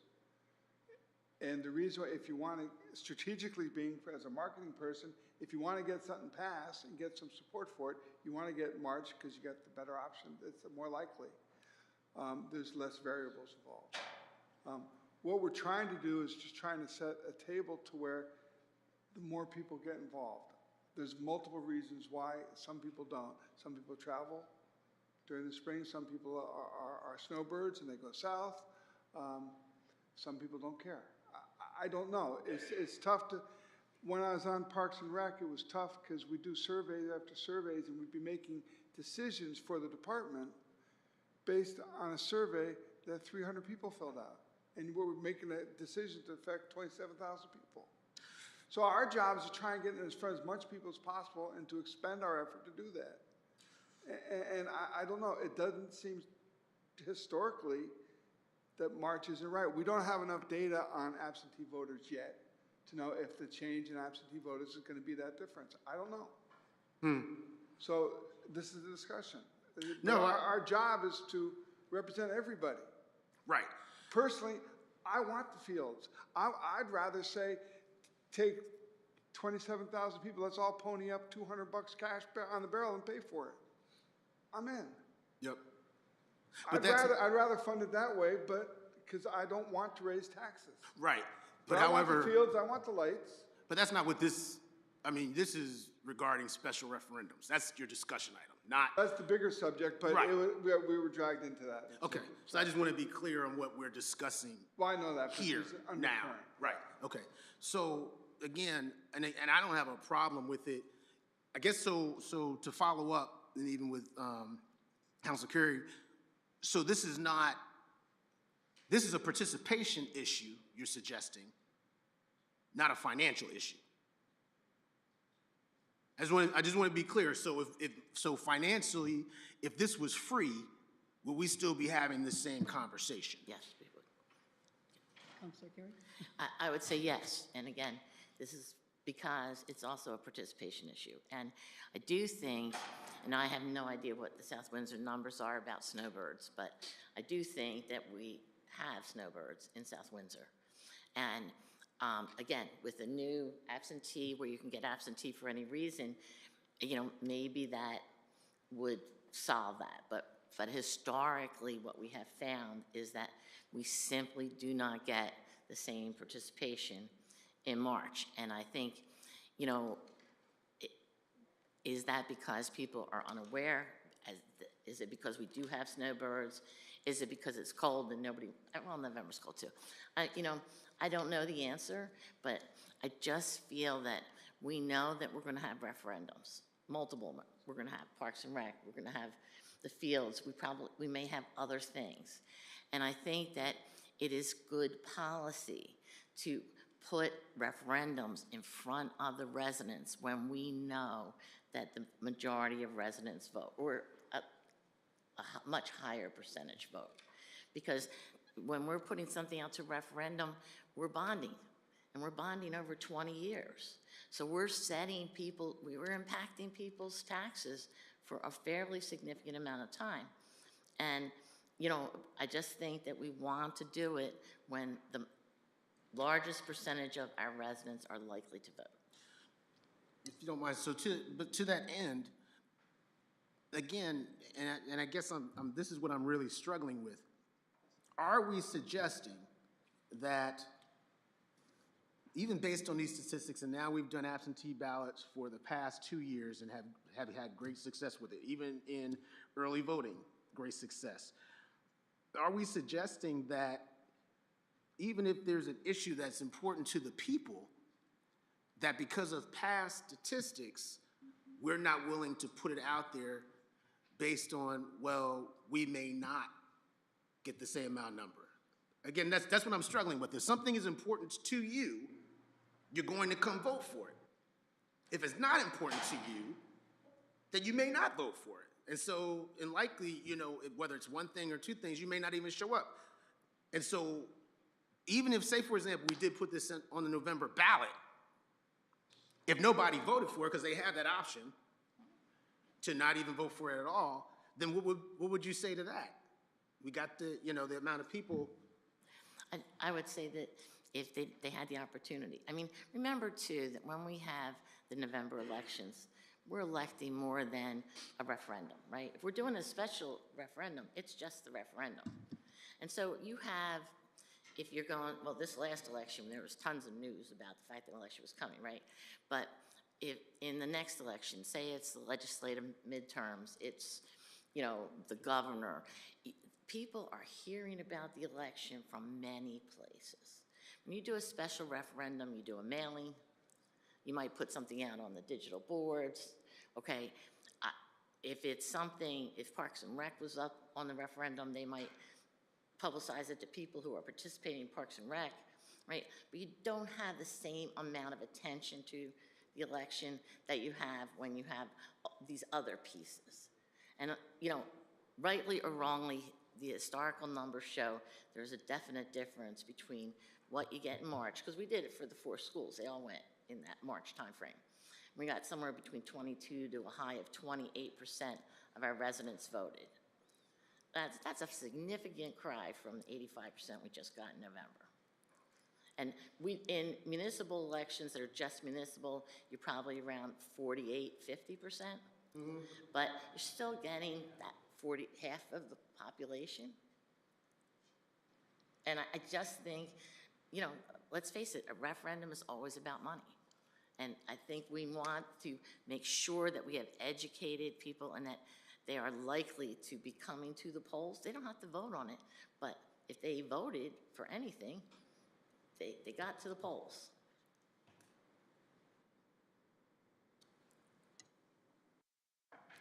Councilor Fitzgerald? Well, I think there's a difference between being informed about something and going to the polls. And I think that, you know, let's take this last presidential election. How much, you know, if this referendum were on that ballot, how many people would have even seen it there? And how much attention would anyone have paid to a referendum being on that ballot with, you know, the new, you know, national news, state news, local news, the Journal-Inquirer, everyone is all about the presidential election, the Senate election, the congressional election, the town races. You know, you might get more people coming out to vote, but do they even know what they're voting for? Whereas the elections that the special referendum that we have had in March, I know I was on the committee that worked on the referenda for the schools, and, you know, Dr. Carter sent out a mailing to the entire town. There were postcards, there were phone calls being made every night, similar to, you know, what goes on during a regular election, but there wasn't all the noise of everything else. So the people who came out and voted, whether they were voting for it or they were voting against it, likely they knew what they were voting for or against.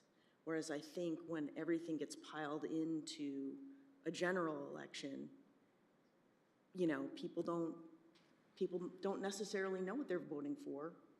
And, you know, they might even get to the end of the ballot and not see it there, not vote on it at all. Or, you know, they're angry about something else and they're just not, you know, whatever mood they're in without really knowing what it is that they are voting for or against. So I think having the ability to have elections at other times of year, it does give the town and both sides, those who are for it and against it, a kind of a dedicated time period to educate voters in the town on what it is that they are voting for or against. And I also think that, you know, based on what the town attorney said, we have wide latitude as a council to set, or, you know, set a special referenda or not. So I think that, you know, coming up with something that would hamstring us as a council or future councils by saying you can't have a referendum off of, you know, an election in November, only if it's an emergency, you know, what's the definition of an emergency, you know? I mean, what if something does come up? And, you know, just speaking specifically about the referendum that's been offered for this campus safety plan and the fields, let's just say it costs $15,000 to run a special election. If this had been done, even if it had been done last March, it could have been done over this summer and it could be done by now. If we do it this March, it costs us $15,000, let's say, to run a special election. It's already gonna cost us almost $600,000 more to do that project because we've waited a year. If we wait and we put this on the November ballot, it's not gonna happen until 2026, and it's gonna cost us, you know, possibly another $600,000. That's over $1 million when it could have been done for 15, you know, less. So I think it's just something to take into consideration. Thank you.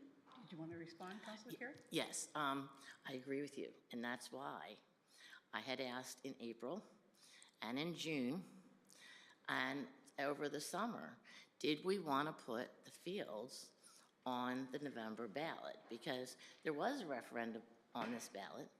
It did pass. And looking at the numbers, the vast majority of people that voted in the past election voted yes or no on that. I mean, there were a percentage that didn't vote on it, but the vast majority of people voted on that referendum. And I don't know about you, but I didn't know it was there until I got to the ballot box. But most people do read their ballot. I mean, I don't know, I always read my ballot.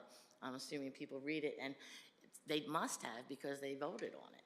So I think that I was concerned about the increase. I thought we should put it on November.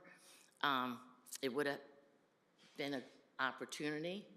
And I don't, you know, but I understand what you're saying about hamstringing us with limiting special elections. But I still strongly believe we should avoid, especially March referendums, because of the snowbirds. Because I really don't like doing things when you know that there are certain members of our population not here. Councilor Fitzgerald? Well, I was just going to say in response to that, well, we now have the, you know, no excuse voting, so hopefully that helps to eliminate the problem of the snowbirds, because they can vote by absentee ballot if they so choose. The item that was on the ballot this November for, you know, the referendum question or whatever you want to call it, it was a state one, and there was no fiscal impact. So I think it's a little bit different. You know, I think when people go in and they see, you know, you're voting to spend X amount of dollars, you know, if you haven't had a chance to inform yourself about what that actually means and what's involved in that, you know, does that change, you know, the likelihood that you're going to support it? So I just think, I don't know. That's just my comment. Thank you. Deputy Mayor? Thank you. First of all, it's a great conversation. I really appreciate everybody's input. I just want to remind the public that, you know, a lot, I would say most of the time, definitely the items that I've got on the agenda come directly from residents reaching out. It's our duty, Republican, Democrat, Independent, whoever you are, if you contact the council, one of us should be reaching out to you and talking talking to you about it and seeing if we can get it as a discussion item. This is a great example, right? Just because it says requested by Councilor Lewis, it actually came from 50, upwards of 50 or more people approaching Councilor Lewis, myself, and some other Republicans to talk about this. And again, appreciate Mr. Mahan coming out, but you know, you have a handful of residents wanting us to talk about this, and then we have one person to show up kind of against it. That's something to look at there. You make a great point, Councilor Fitzgerald. You know, Attorney Corella, if this is gonna eventually come to some sort of policy or ordinance or whatever it would be, I don't know, that's your job to figure that out. I would say you mentioned that there are certain state statutes that require us to have referendums, certain things in our charter. So maybe there's some verbiage for us to look at if we do want to pass something like this, to where it's, if there's already a scheduled election. So if we do have a referendum that we had to hold by a requirement, maybe that's an opportunity for the Board of Ed to come to us and say, hey, we also would like for you to get that on there. So we do have an election coming up, you know, the money's already being spent. So those special items can now, you know, get thrown on there. So I do think there's some leeway to kind of make everybody, it's very hard to make everybody happy, but I would say the verbiage would have to be very clear as far as, because I would hate to just automatically throw away an opportunity, right? So again, we'll leave that up to the attorney to handle all that, but I do agree that there should be some safeguard in place to where if there is something already scheduled, you know, it shouldn't just automatically get thrown in the trash. It should come to vote for us to also add that on there, because if there are certain folks that are just dead set on, they don't want it because they want more representation, that's fine. They'll have their opportunity to do that. If there are some folks that want to vote no simply to save the money, the 20, 30,000, whatever it costs to hold an election, those folks will now be able to say, you know what, yeah, let's get that on there because we're already having it. So again, I do think this open conversation has been really professional and great, and I appreciate everybody for doing that. So Attorney Corella, I don't know what something like that would look like. What is that? Is it a policy? Is it what would it be? It'd be some sort of policy, some sort of internal policy. Like I said before, you have your charter provisions that you're also going through the charter revision process, so there might be some tweaks to that going forward. Councilor Fitzgerald brought up the no excuse absentee ballot issue. I don't know what the effect of that's actually going to be yet. That might simply be related to elections and the votes of individuals and not local referendum financial questions. So we have yet to see what that will actually look like. So there might be something there that we need to address or maybe take into consideration. So still a work in progress, but I think what you've discussed tonight is more along the lines of simply a policy for amongst yourselves as to how you want to handle referendum requests that are outside of the charter process, right? That's not an initiative, it's not a petition by the public. It's a request for financial funding through a referendum process, and you can decide how you want to handle that. Councilor Lewis? Thank you, Madam Mayor. I think the question is how do we want to do it? And do we want to get it in front of as many people as possible? You ask a lot of good questions, raise a lot of good points. I've talked with Mr. Lieberman the other day, and it's Zimmerman, I'm sorry, Zimmerman. Sorry, Craig. And there's valid points to be had. I don't know the right answer because we're asking questions that nobody knows the answers. We don't know why. We don't know why some people voted one way and why the other. But we can't say that nobody's concerned about solid waste in town because no one showed up for the public hearing. How many public hearings have we had so far where no one showed up? We can't say, therefore, no one cares. That would be a false assumption. So we can't just assume things based on that. We have to do what we can to make our best guess and to give the most people the greatest amount of odds for the information that we want to disseminate. And I think at this point, the November election is where that can happen. Is that exclusive? Never have a March? I don't know. If there's a reason for it, sure. But that's going to be up to those governing people at that time. If it's us, it's us. And, you know, you need to take these decisions as they come. As I said, it was about referendums in general. Specifically, I was always in favor of the fields and the lights and stuff like that. But then when we got here, we got given a budget and economy that we inherited. And we're being asked to fix it. And everything costs more money. I don't believe the rising of prices is legit. I think a lot of there's false pricings. My example that I tell everyone, my deck used to cost, the power wash and the stain, $800. For that now costs $5,000. No, that's not right. But that's what I got quoted. There's a lot of stuff going on there that we can do better on. I don't believe it's going to be. I don't believe it's going to be $500, $600, $1 million next year. It could be, but I don't think so. But we don't know that, so we can't put these numbers and these false assumptions. But what we know is historical data. We know what typically shows up at these times of years for these elections and these referendums, and this is what passes. This is who votes. This is who doesn't vote. This is how many. We know that because it's historical. We can ask all the questions we want for future stuff and make good points with it, but it's invalid because we don't know. So all I'm suggesting we do is to try and create some policies to allow the greatest representation that we can. Thank you. Okay, seeing nothing further. Thank you, Councilor Lewis. Moving on to 13C, Councilor Baginski. Thank you, Madam Mayor.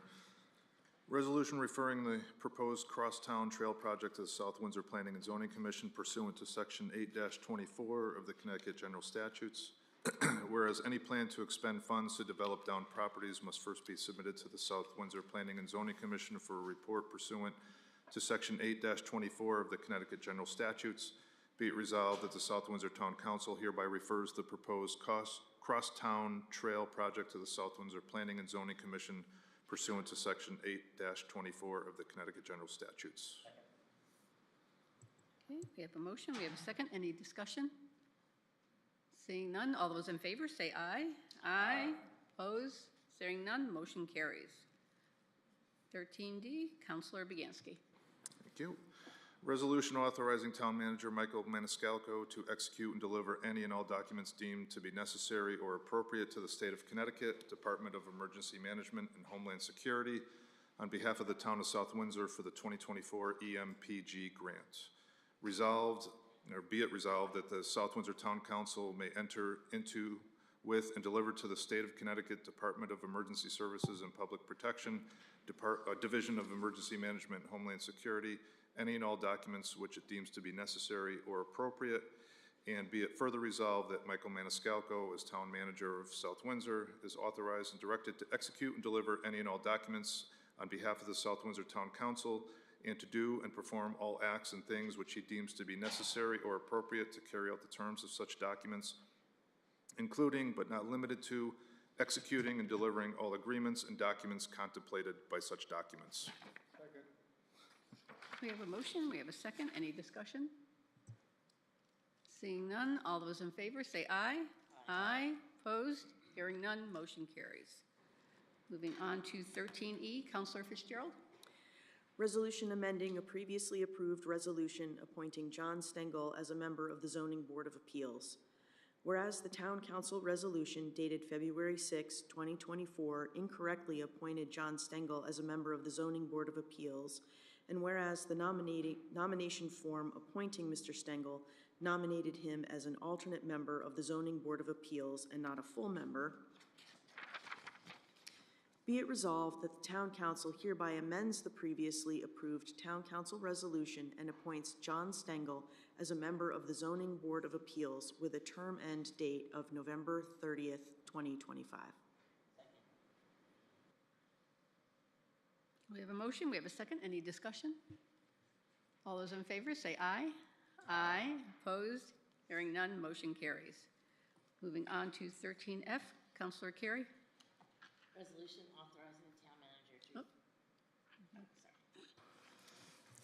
Resolution authorizing the town manager to refer proposed acquisition of property identified as 155 Griffin Road to the South Windsor Planning and Zoning Commission pursuant to Section 824 of the Connecticut General Statutes.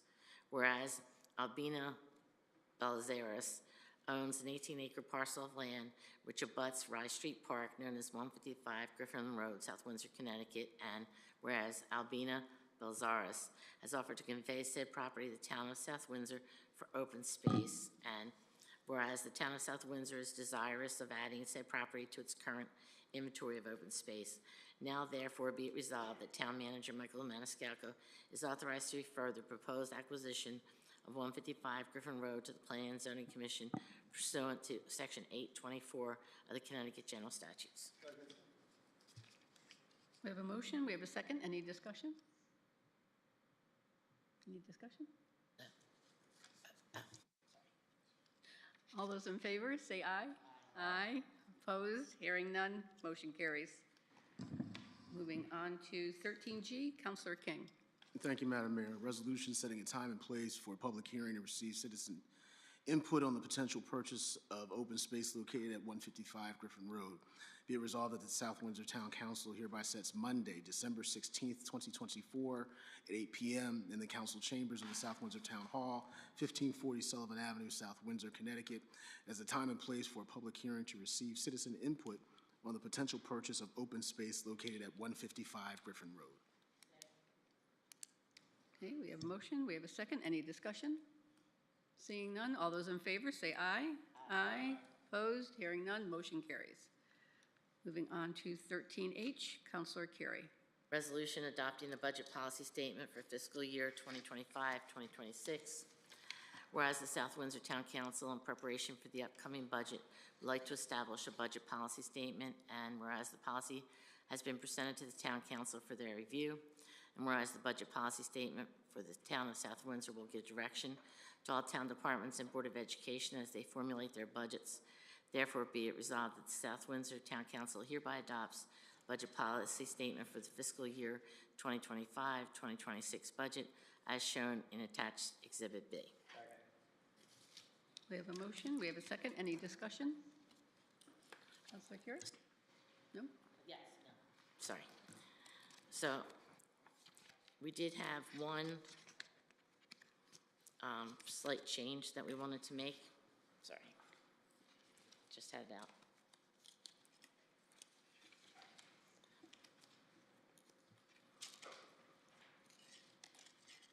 I do apologize. Okay. So we did have one slight change that we wanted to make. If you look under budget goals, item C, we want to, we had gotten rid of the word attempt to avoid and just put the word avoid, and we're going to put the word attempt. I would like to amend that to put the word attempt back in. So attempt. So under C, when we edited it, we had taken, we just put avoid. But I'd like to put the word attempt back in, and the reason I'd like to do that is because while it will be our hope to not have to use the tax stabilization fund, and actually we would prefer that the budget submitted to us not use it, because of the changes made by the Connecticut legislation and the impact on our grant list, there is a high likelihood we will have to use the tax stabilization fund to keep taxes as low as possible for our residents.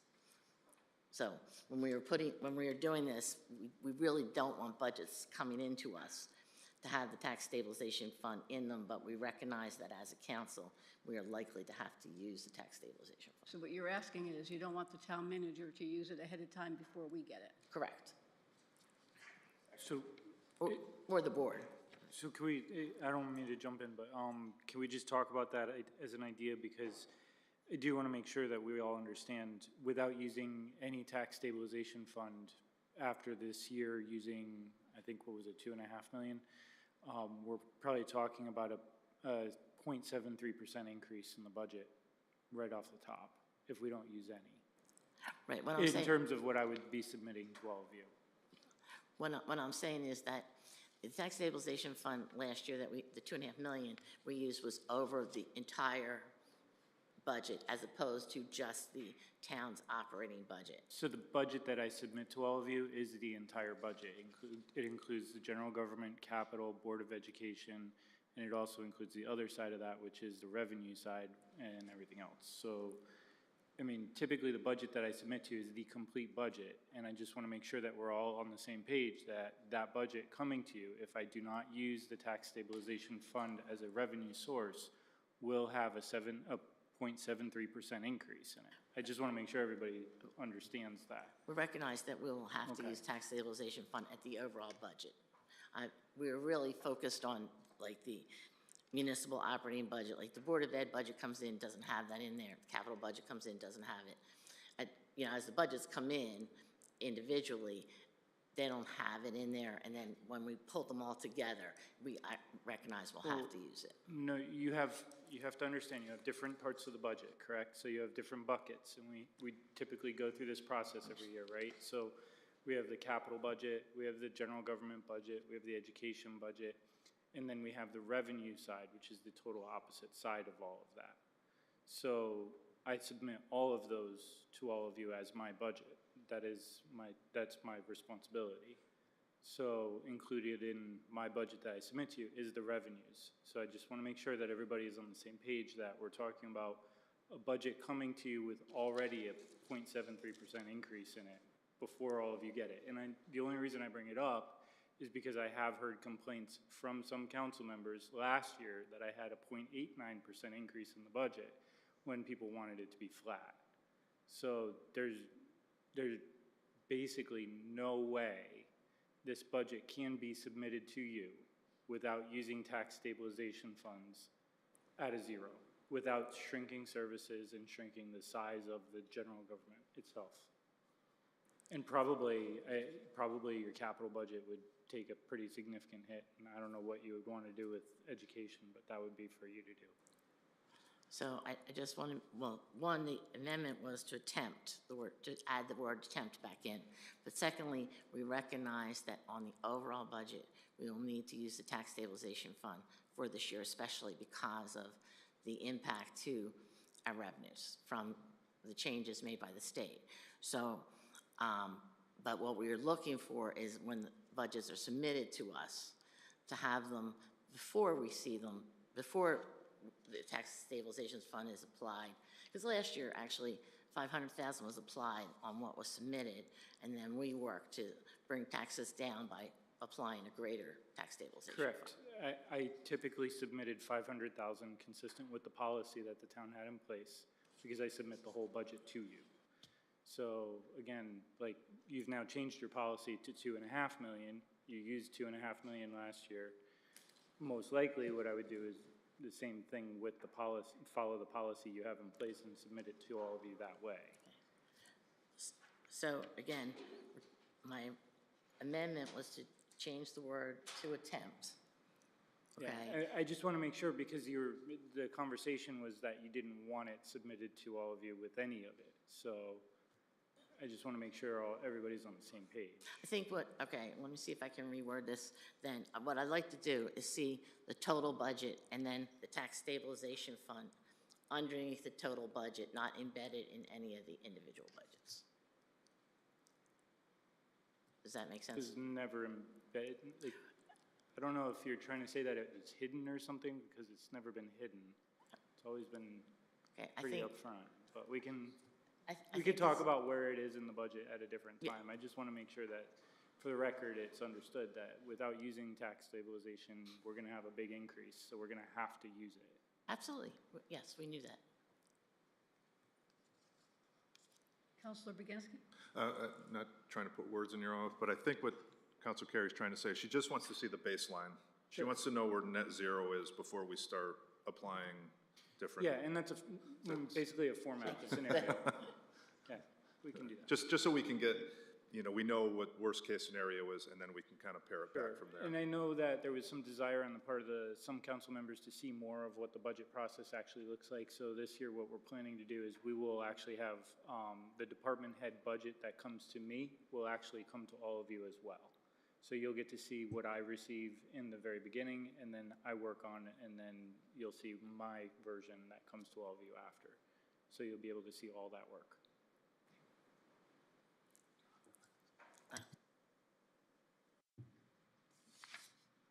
Second the amendment.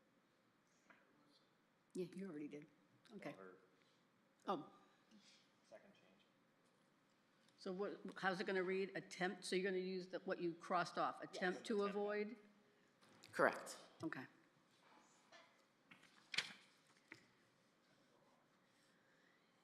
Are you applying that to B as well, or just to C? No, just see. Okay. We have an amendment to the motion. So all those in favor of the amendment, say aye. Aye. Opposed? Hearing none. And the overall resolution? No further discussion, so all those in favor, say aye. Aye. Opposed? Hearing none. Motion carries. Okay. 13I, Councilor Fitzgerald.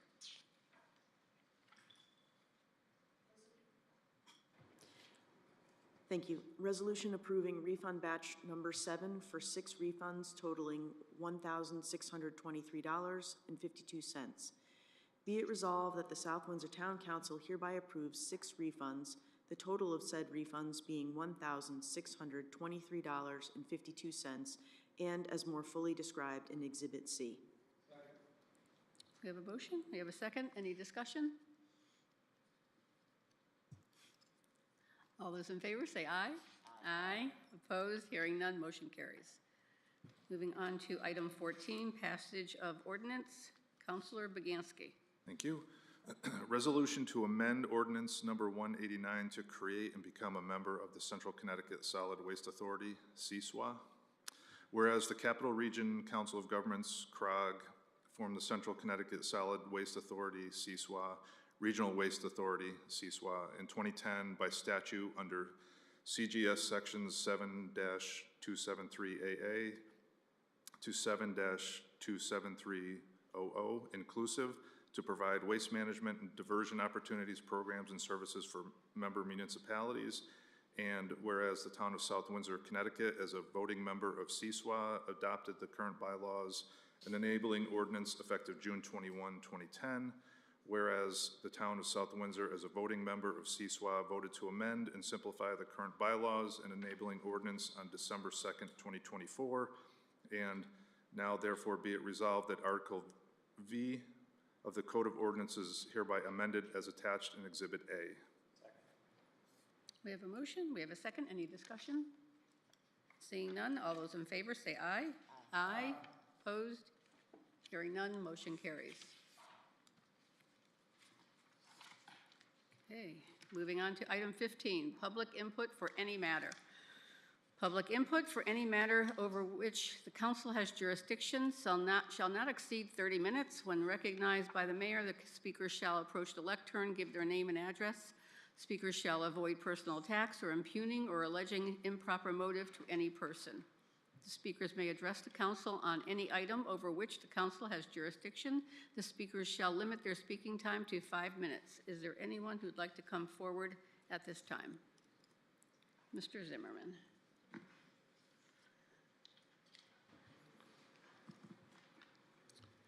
Yeah, Craig Zimmerman, 5A Amato Drive. I just wanted to make a couple comments about tonight's discussion about special referendums. Usually when I come to these meetings or I watch, I like to have some homework to take home to make sure that I really understood what I heard. So just a couple points. I had something that I wrote, but I'm not going to read it.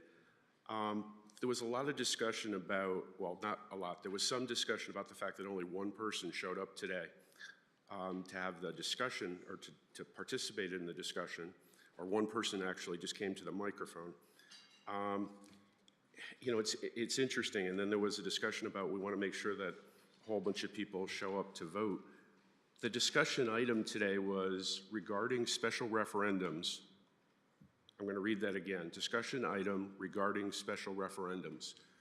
If we really were looking for a room full of people, maybe we could have had some different phrasing to say, we don't want to have a particular referendum happen in March. I think there might have been a few more people. Just wondering. If anybody believes that if some of us had made a few more phone calls, we couldn't pack the room, I just don't think that's logical. Second thing is, I thought I heard, but I just want to be sure, that I heard that the numbers 25% and 35%. I think those are the numbers I heard from Councilor Lewis. I heard other percentages later. I'm not exactly sure what the numbers are, but if they were actually 25 versus 35, I guess a couple of the councilors tried to make the point, at what number is high enough to have like a legitimate referendum or a legitimate election? Is it between 25 and 35? 25 is a problem, but 35 is okay? Just sort of wondering. If I got a letter in the mail that said there's a referendum and here's the topic, and part of the letter said, here's how to vote by absentee ballot, you're giving me every opportunity to vote. If I chose not to vote, the last time we had a school referendum, I think there was 500 signs around town. When Ray Favreau was the rec director, we tried to get a rec building 20 years ago. There probably were 500 signs around town. Clearly, everybody knows what's going on. I think the only people that really we should be concerned about is somebody who's maybe not living in South Windsor at the time of the vote. But if they get a letter and they decide not to do an absentee ballot, I'm not really sure what the issue is. And I think we need to balance it. I heard a lot of discussion tonight about where we are financially. And we can discuss and have a separate discussion on why there wasn't a referendum a couple weeks ago. But that's in the past. In the future is a referendum in March. We get everything done this summer. A referendum in November, we lose a year. So not only do we not get the benefit for a year, but it will cost hundreds of thousands more. I know Councilor Lewis said, we're not exactly sure of the numbers. Of course we're not. But that's the estimate we got. It's legit. A 4 or 5% increase on an $8 million project, you can do the math. That's what we're talking about. We're concerned about $15,000, but we're not concerned about $500,000. I'm just not sure I understand that. But if we just fast forward, what I haven't heard is, so now we're going to put 2 referendums, and I heard there might be another referendum coming, but we're going to put 2 referendums on the ballot for next November. One's going to be $8 million and change. By then it might be 9. Don't quote me. The Park and Rec improvement to the current building, I've heard 17 million. I've heard 24 million. Let's just call it 20 to take a number in the middle. So we're going to ask the voters to vote for a recreation project at 9 million, another one that's at 20. All right. What if they don't both pass? We're going to wait another year to take another shot? Some people said, well, let's do something through capital projects. I'm sure the town manager's smiling because we have a list of, I don't know, $30 or $40 million backlog of capital projects. But is that where we're going to put the elevator from Orchard Hill? The rec department, I'm sorry? Or are we going to wait another year? Is that how we're going to take care of the tennis courts and the driveway to the high school? The driveway to the high school, the tennis courts, and an elevator are more than we spend in 1 year for capital projects. So what I'd like to hear before we decide not to do something is kind of a real plan. Like how are we going to make this work? Because I think the voters are really interested in that. And last comment, and I appreciate the extra few seconds, I also heard a comment about needs versus wants. I'm not sure that I am sure about the school project. With maybe one exception, those are all needs. I would also bet that the Park and Rec building, most of what they're asking for are needs, not wants. Thank you. Thank you, Mr. Zimmerman. Anyone else like to come forward at this time? Okay, seeing none, moving on to item 16, communications from the council.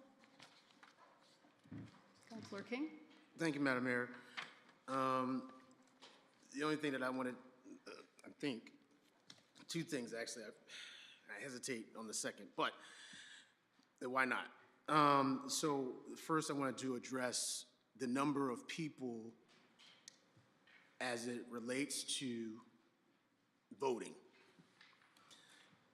I was furious, to put it lightly, over the fact that during our last year, we had multitudes of people come through for the campus, well, now the name has changed, but football fields and all that other type of stuff.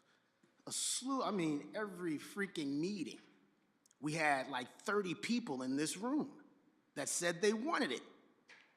You didn't care. You voted no. So what difference does it make? The people came out, they said they wanted it, and the council said no.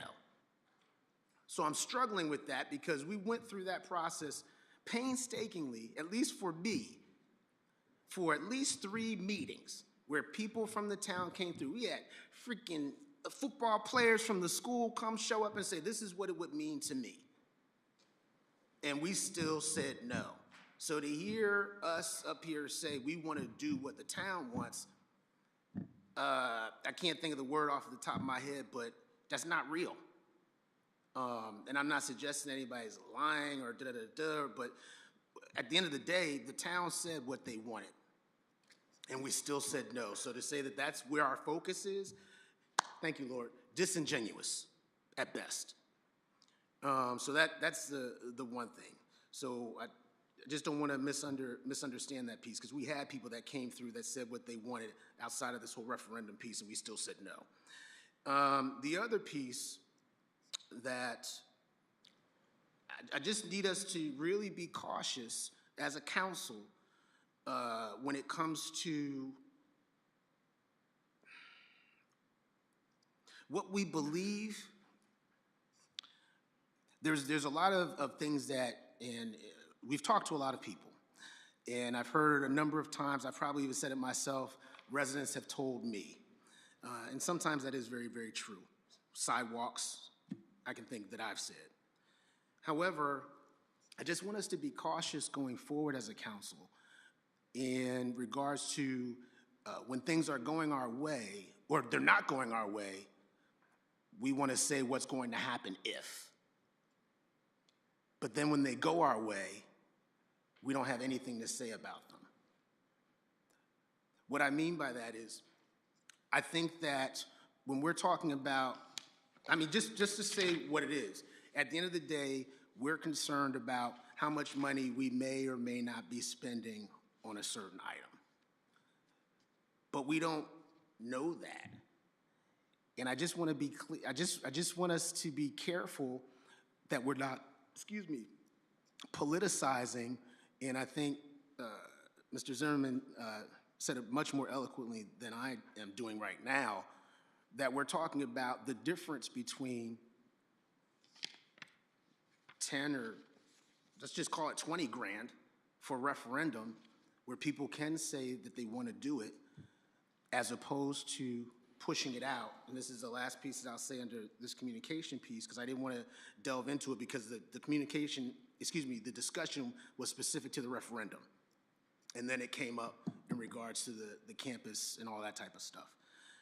That, and I remember even our deputy mayor talking about other things that we wanted to do, that the cost difference is just math.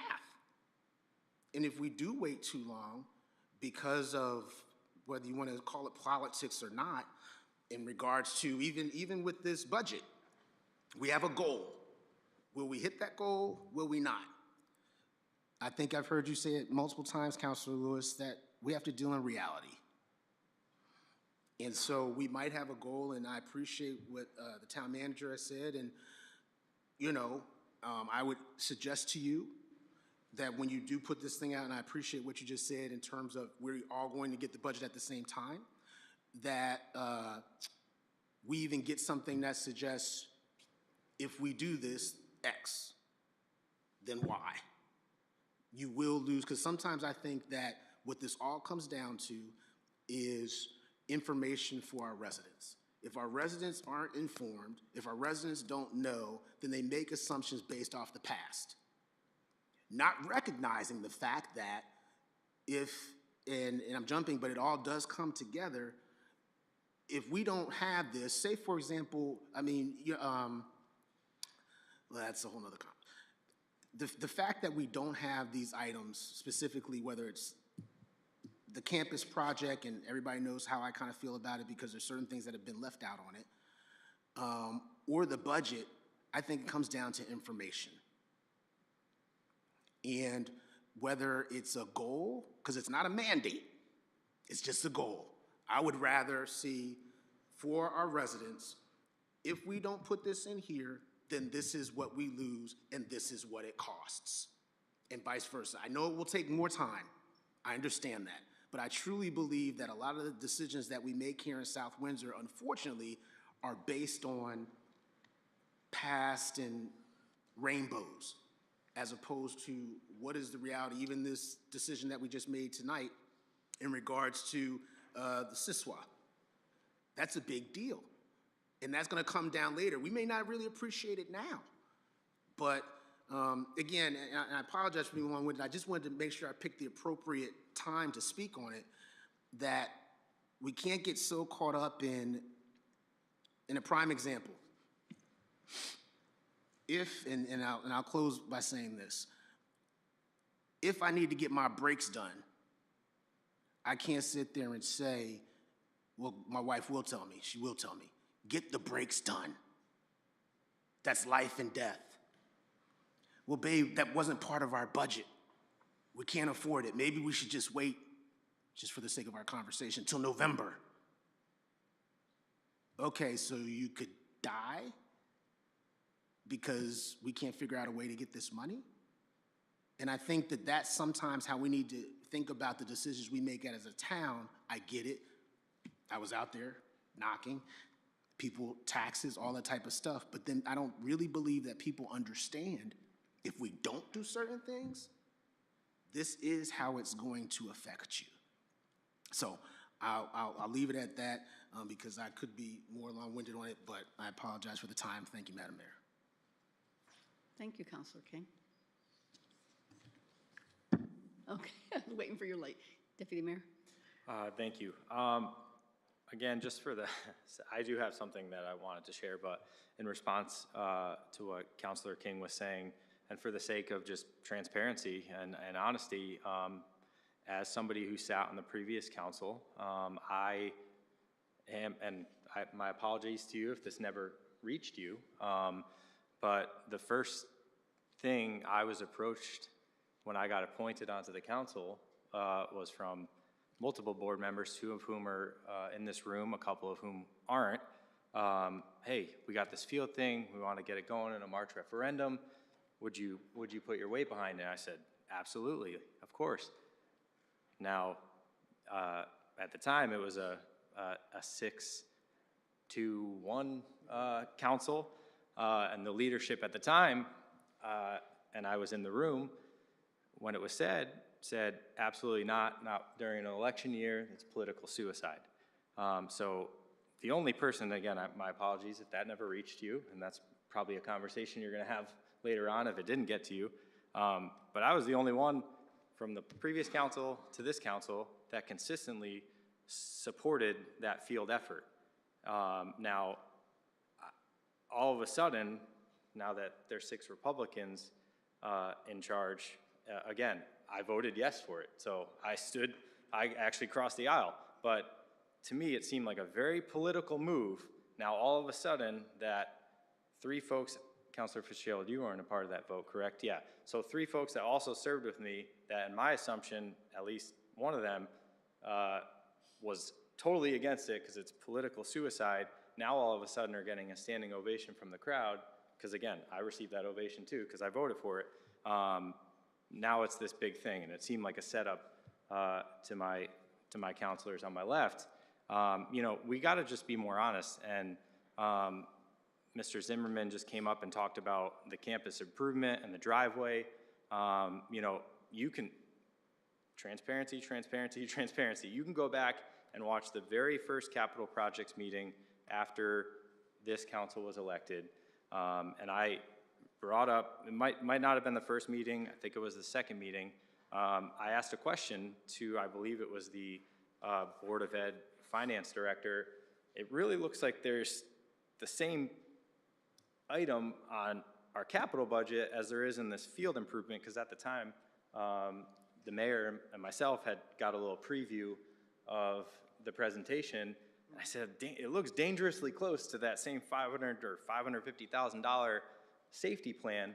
Now, the night after, myself and the Democrat counselors voted yes, and it got shot down. The night after, we had a capital meeting, and all of a sudden, what we were being told was the #1 priority, safety priority in town. I'm being told less than 24 hours later, as the chair of capital projects, it disappeared off the list as a capital need. So I said, as somebody who has now 3 girls, but at the time 2, if this is such a big safety issue, why is it being taken off the list? When 24 hours ago, it was like the #1 hot topic. And they said, well, I think we can wait 2 or 3 years now to get this done. So to me, I'm just like, man, I'm new to this, and it's like everything seems so political, right?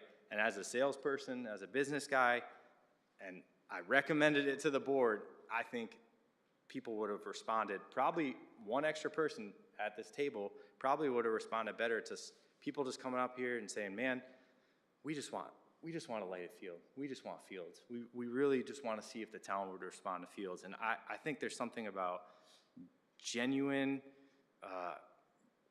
just presentations and honesty that people respond to a lot better, because I know this has been just this political game, and I was hoping, and Councilor Lewis can attest to this, I recommended that we don't mention the fields at all. We stick to just, because once the field thing gets voted on through whatever, you know, this discussion was just supposed to be referendums in general, right? The fields aside, it's in perpetuity until another council decides to wipe out that policy. So just again, the public can go back and watch all these things, and you can see the honesty and the words that I'm saying, and I don't know.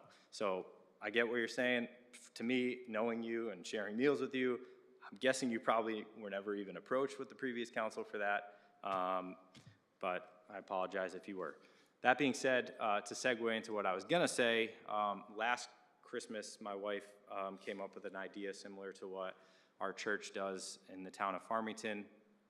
I reached out to all the social workers at the elementary schools to find, you talked about families in need. Well, there's some families that just don't want to admit they're in need, and the social workers know who those families are. So we asked for a list of families, don't know their names, don't know their backstories, just kid #1, kid #2, kid #3, gender, age, some interests, right? And we put this list together, we put it out there, and we got, I think there were 6 families at PRS, and PV was the only other school that said they had some needs. There was 2 families at PV, I think, 2 or 3, and like everybody was in tears at the schools. I'm not even joking, like half this room would have been full of gifts. That being said, we're doing it again this year. I talked about it at the RTC meeting. The RTC members basically almost fully filled that list last year. So I'd love for, I'll reach out to Anitha if you guys can also mention it to the DTC. If you go on my Facebook page, it's Deputy Mayor Syracuse, I believe. There's a link and there's an event out there, but I'll make sure to send it to Anitha. I think it's just a great opportunity. I don't know if that's something that like the town staff could have an opportunity to bless the community as well. But it was amazing. There is a really great need, a greater need this year. It's really sad. The PRS families asked specifically for like warm clothing, and their biggest need was food. So last year, I think we got every family $300 to grocery gift cards. So they're not even asking for toys. We do have it on the list anyways, because why not? Bless them as much as you can, but keep an eye out. It's out there on Facebook. There's a ton of stuff to be filled out, and I appreciate everybody in the community that has already signed up. Okay, thank you. I just have one item, and it's regarding next Monday, December 9th. The Town Council will hold a special work session to discuss the needs of the Park and Rec facility. The session's an opportunity to thoroughly vet the issues and work towards a consensus for a potential resolution.